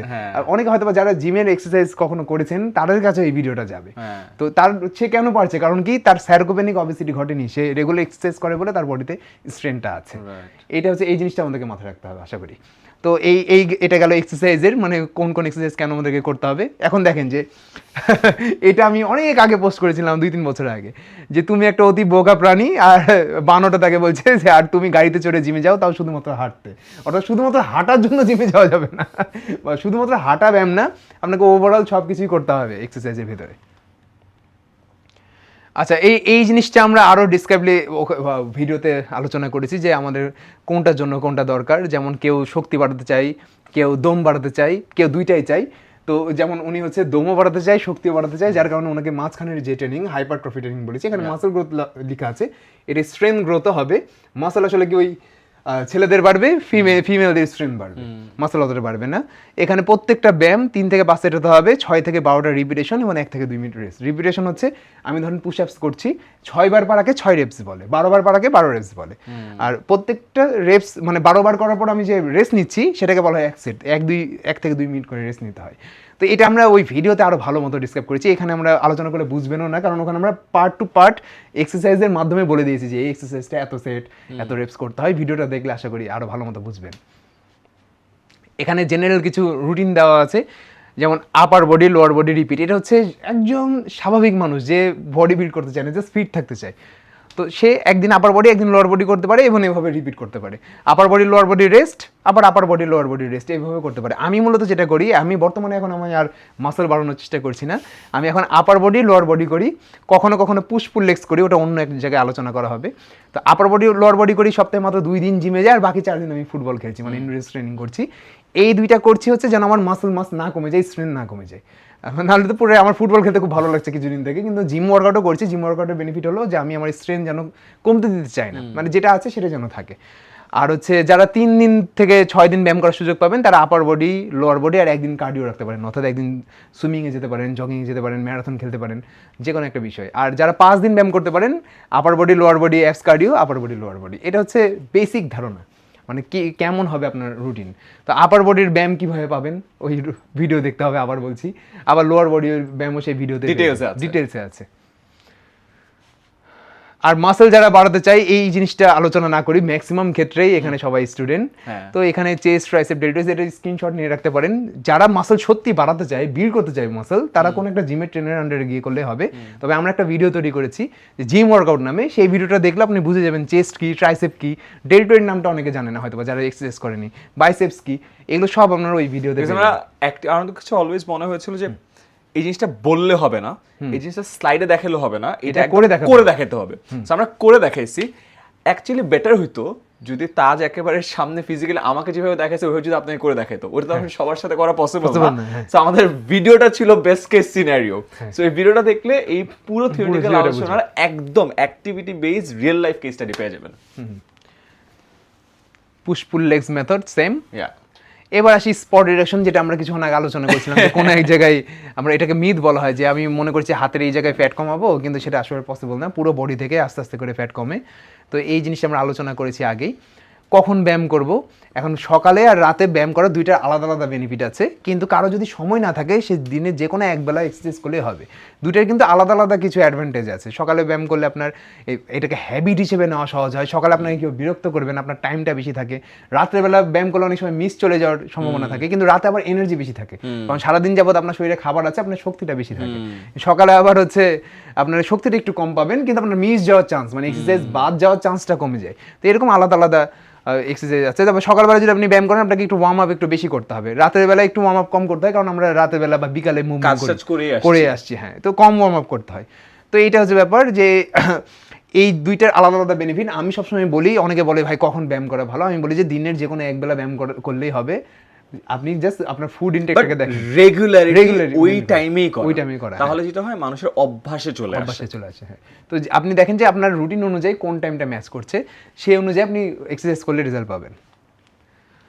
আচ্ছা, এখন দেখেন যে ডাক্তার তাকে বলেছে এক্সারসাইজ করতে, কিন্তু সে ঠিকই জিমে যায়, কিন্তু এইভাবে সে সময় কাটায়। তো আমরা তো শুয়ে ট্রেডমিলের উপরে শুয়ে সময় কাটাই না, আরেকজন এসে উঠিয়ে দেবে আমাদেরকে। আমরা কি করি, যে জিমে গিয়েও মোবাইল ইউজ করি, মানে আমরা জিমে যাচ্ছি, কিন্তু অনেকে আপনি সাবকনসিয়াস মাইন্ডে আপনার এটা থাকবে, ভাই আমি তো জিমে যাই, আমি যে জিমে গিয়ে মোবাইল ইউজ করি, স্ক্রল করি, সেই কারণে তো আমার মানে এফিসিয়েন্সিটা আসে না, মানে আমি তো ইফেক্টিভলি এক্সারসাইজ করছি না, সেটা আমরা কিন্তু মাথা থেকে অনেকে সরিয়ে ফেলি। তো ম্যাক্সিমাম ক্ষেত্রে দেখবেন যে বহু মানুষ জিমে যায় কিন্তু ইমপ্রুভমেন্ট পায় না। রিজনটা হচ্ছে তার ফুড হ্যাবিট ঠিক নাই, প্লাস সে জিমে গিয়েও ফোন স্ক্রল করে। তো আমরা যেটা করি, যে জিমে গেলে লকারে ফোন রেখে দিই। আমি তো অনেক সময় জিমে স্মার্টফোন নিয়ে যাই না, বাটন ফোন নিয়ে যাই ইমার্জেন্সি কল রিসিভ করার জন্য। তো এই জিনিসটা করতে হবে। জিমে যখন যাচ্ছেন, একজন অ্যাথলেটের মতো নিজেকে চিন্তা করবেন, যে একজন অ্যাথলেট যেমন খেলার মাঠে ফোন নিয়ে নামে না, তো তেমনি আপনি যদি জিমে এক্সারসাইজ করার সময় 1 ঘন্টা পিওর নিজেকে সময় দেন উইদাউট এনি ফোন, তাহলে আপনার হয়তো আরো বেটার রেজাল্ট আসবে। নাহলে এই লোকটার মতোই হবে, আপনি যাবেন কিন্তু কোনো রেজাল্ট আসবে না। তো এগুলো বিভিন্ন পোস্ট আমি মাঝে মধ্যেই করি। আর এই ঘুম জিনিসটা অনেক বেশি ইম্পর্টেন্ট। ঘুম ঠিক না থাকলে আসলে কি, এই ঘুম ঠিক করা কিন্তু সব থেকে সহজ ফিটনেসের ভিতরে, আর ঘুমের উপরে সবগুলো লিঙ্কড। এখন যদি ঠিকঠাক মতো না ঘুমান, তাহলে আপনার ইস্ট্রোজেন, মহিলাদের ইস্ট্রোজেন, ছেলেদের টেস্টোস্টেরন ঠিকঠাক মতো উৎপন্ন হবে না, যার কারণে আপনি এক্সারসাইজ করবেন, রেজাল্ট পাবেন না। ঠিক মতো না ঘুমালে আপনার কর্টিসল রেজ হয় অনেক বেশি, মানে কর্টিসল হরমোন রেজ হলে আপনার লিভার আপনি চিনি তৈরি করবে, যার কারণে আপনি চিনি খাবেন না ধরেন, তারপর আপনার লিভার আপনি চিনি তৈরি করছে বলে আপনার চর্বি কমছে না। ঠিক আছে, তো আবার হচ্ছে অনেকে রাত 11টার আগে আমি ঘুমাতে বলছি, এখানে বলা আছে, কিন্তু এটা করার দরকার নাই, কারণ কি অধিকাংশই পারবে না। এটা দরকার, পারলে ভালো, কিন্তু অধিকাংশই পারবে না। তো আপনি যেটা অনেকে ঘুমায় রাত 2টা 3টায়, আপনি 1 ঘন্টা করে আগানোর চেষ্টা করেন, যে 2টায় ঘুমাচ্ছেন, আচ্ছা সেটাকে এখন একটা সময় আনার চেষ্টা, আধা ঘন্টা 15 মিনিট 15 মিনিট করে আগাইতে পারলেও যদি কনসিস্টেন্টলি আগানো যায়, এটা অনেক ম্যাটার করে। তো এই জিনিসটা অনেক বড় একটা ম্যাটার করে। আর হচ্ছে এই যে সোশ্যাল মিডিয়া ইউসেজ যেটা আমরা বলছিলাম 1 ঘন্টা আগে আমাদেরকে বন্ধ করতে হবে যেন আমাদের মেলাটোনিনটা ঠিকঠাক মতো উৎপন্ন হয়। আমি এইটা যতবার সোশ্যাল মিডিয়ার কথা বলি লোকজন কমেন্ট করে ভাই সোশ্যাল মিডিয়া কমাই দিলে আপনার ভিডিওর এই যে 1.5 ঘন্টার পর পর্যন্ত আমি যে দেখতেছি এটা কেমনে দেখতে হবে ওটা দিনের অন্য টাইমে দেখতে হবে। ও হ্যাঁ, অনেকে বলে, যেমন আমি একটা ভিডিও তৈরি করেছিলাম যে যারা টয়লেটে বসে ফোন ইউজ করে তাদের হার্নিয়া হওয়ার সম্ভাবনা একটু বেড়ে যায়, পাইলসের রোগ হওয়ার সম্ভাবনা বাড়ে। তো একজন বলেছে এই ভিডিওটা তো টয়লেটে বসে দেখছি। তো এরকম হচ্ছে ব্যাপার। তো এই জিনিসগুলো হচ্ছে, আর এইটা হচ্ছে কিছু রিল্যাক্সিং অ্যাক্টিভিটিস করতে হবে। যেমন অনেক সময় আমাদের আছে না, অনেক স্পাউস আছে, হাজবেন্ডের সাথে বা ওয়াইফের সাথে আপনি সন্ধ্যার পর হাঁটতে বের হতে পারেন, মানে এমন একটা অ্যাক্টিভিটি করবেন, বা মাছ ধরতে যেতে পারেন সপ্তাহে একবার হলেও, ফুটবল খেলতে পারেন যেমন আমরা ফুটবল খেলি। আমার লাইফের বিগেস্ট স্ট্রেস রিলিভার, আমার এর থেকে বড় স্ট্রেস রিলিভার নাই।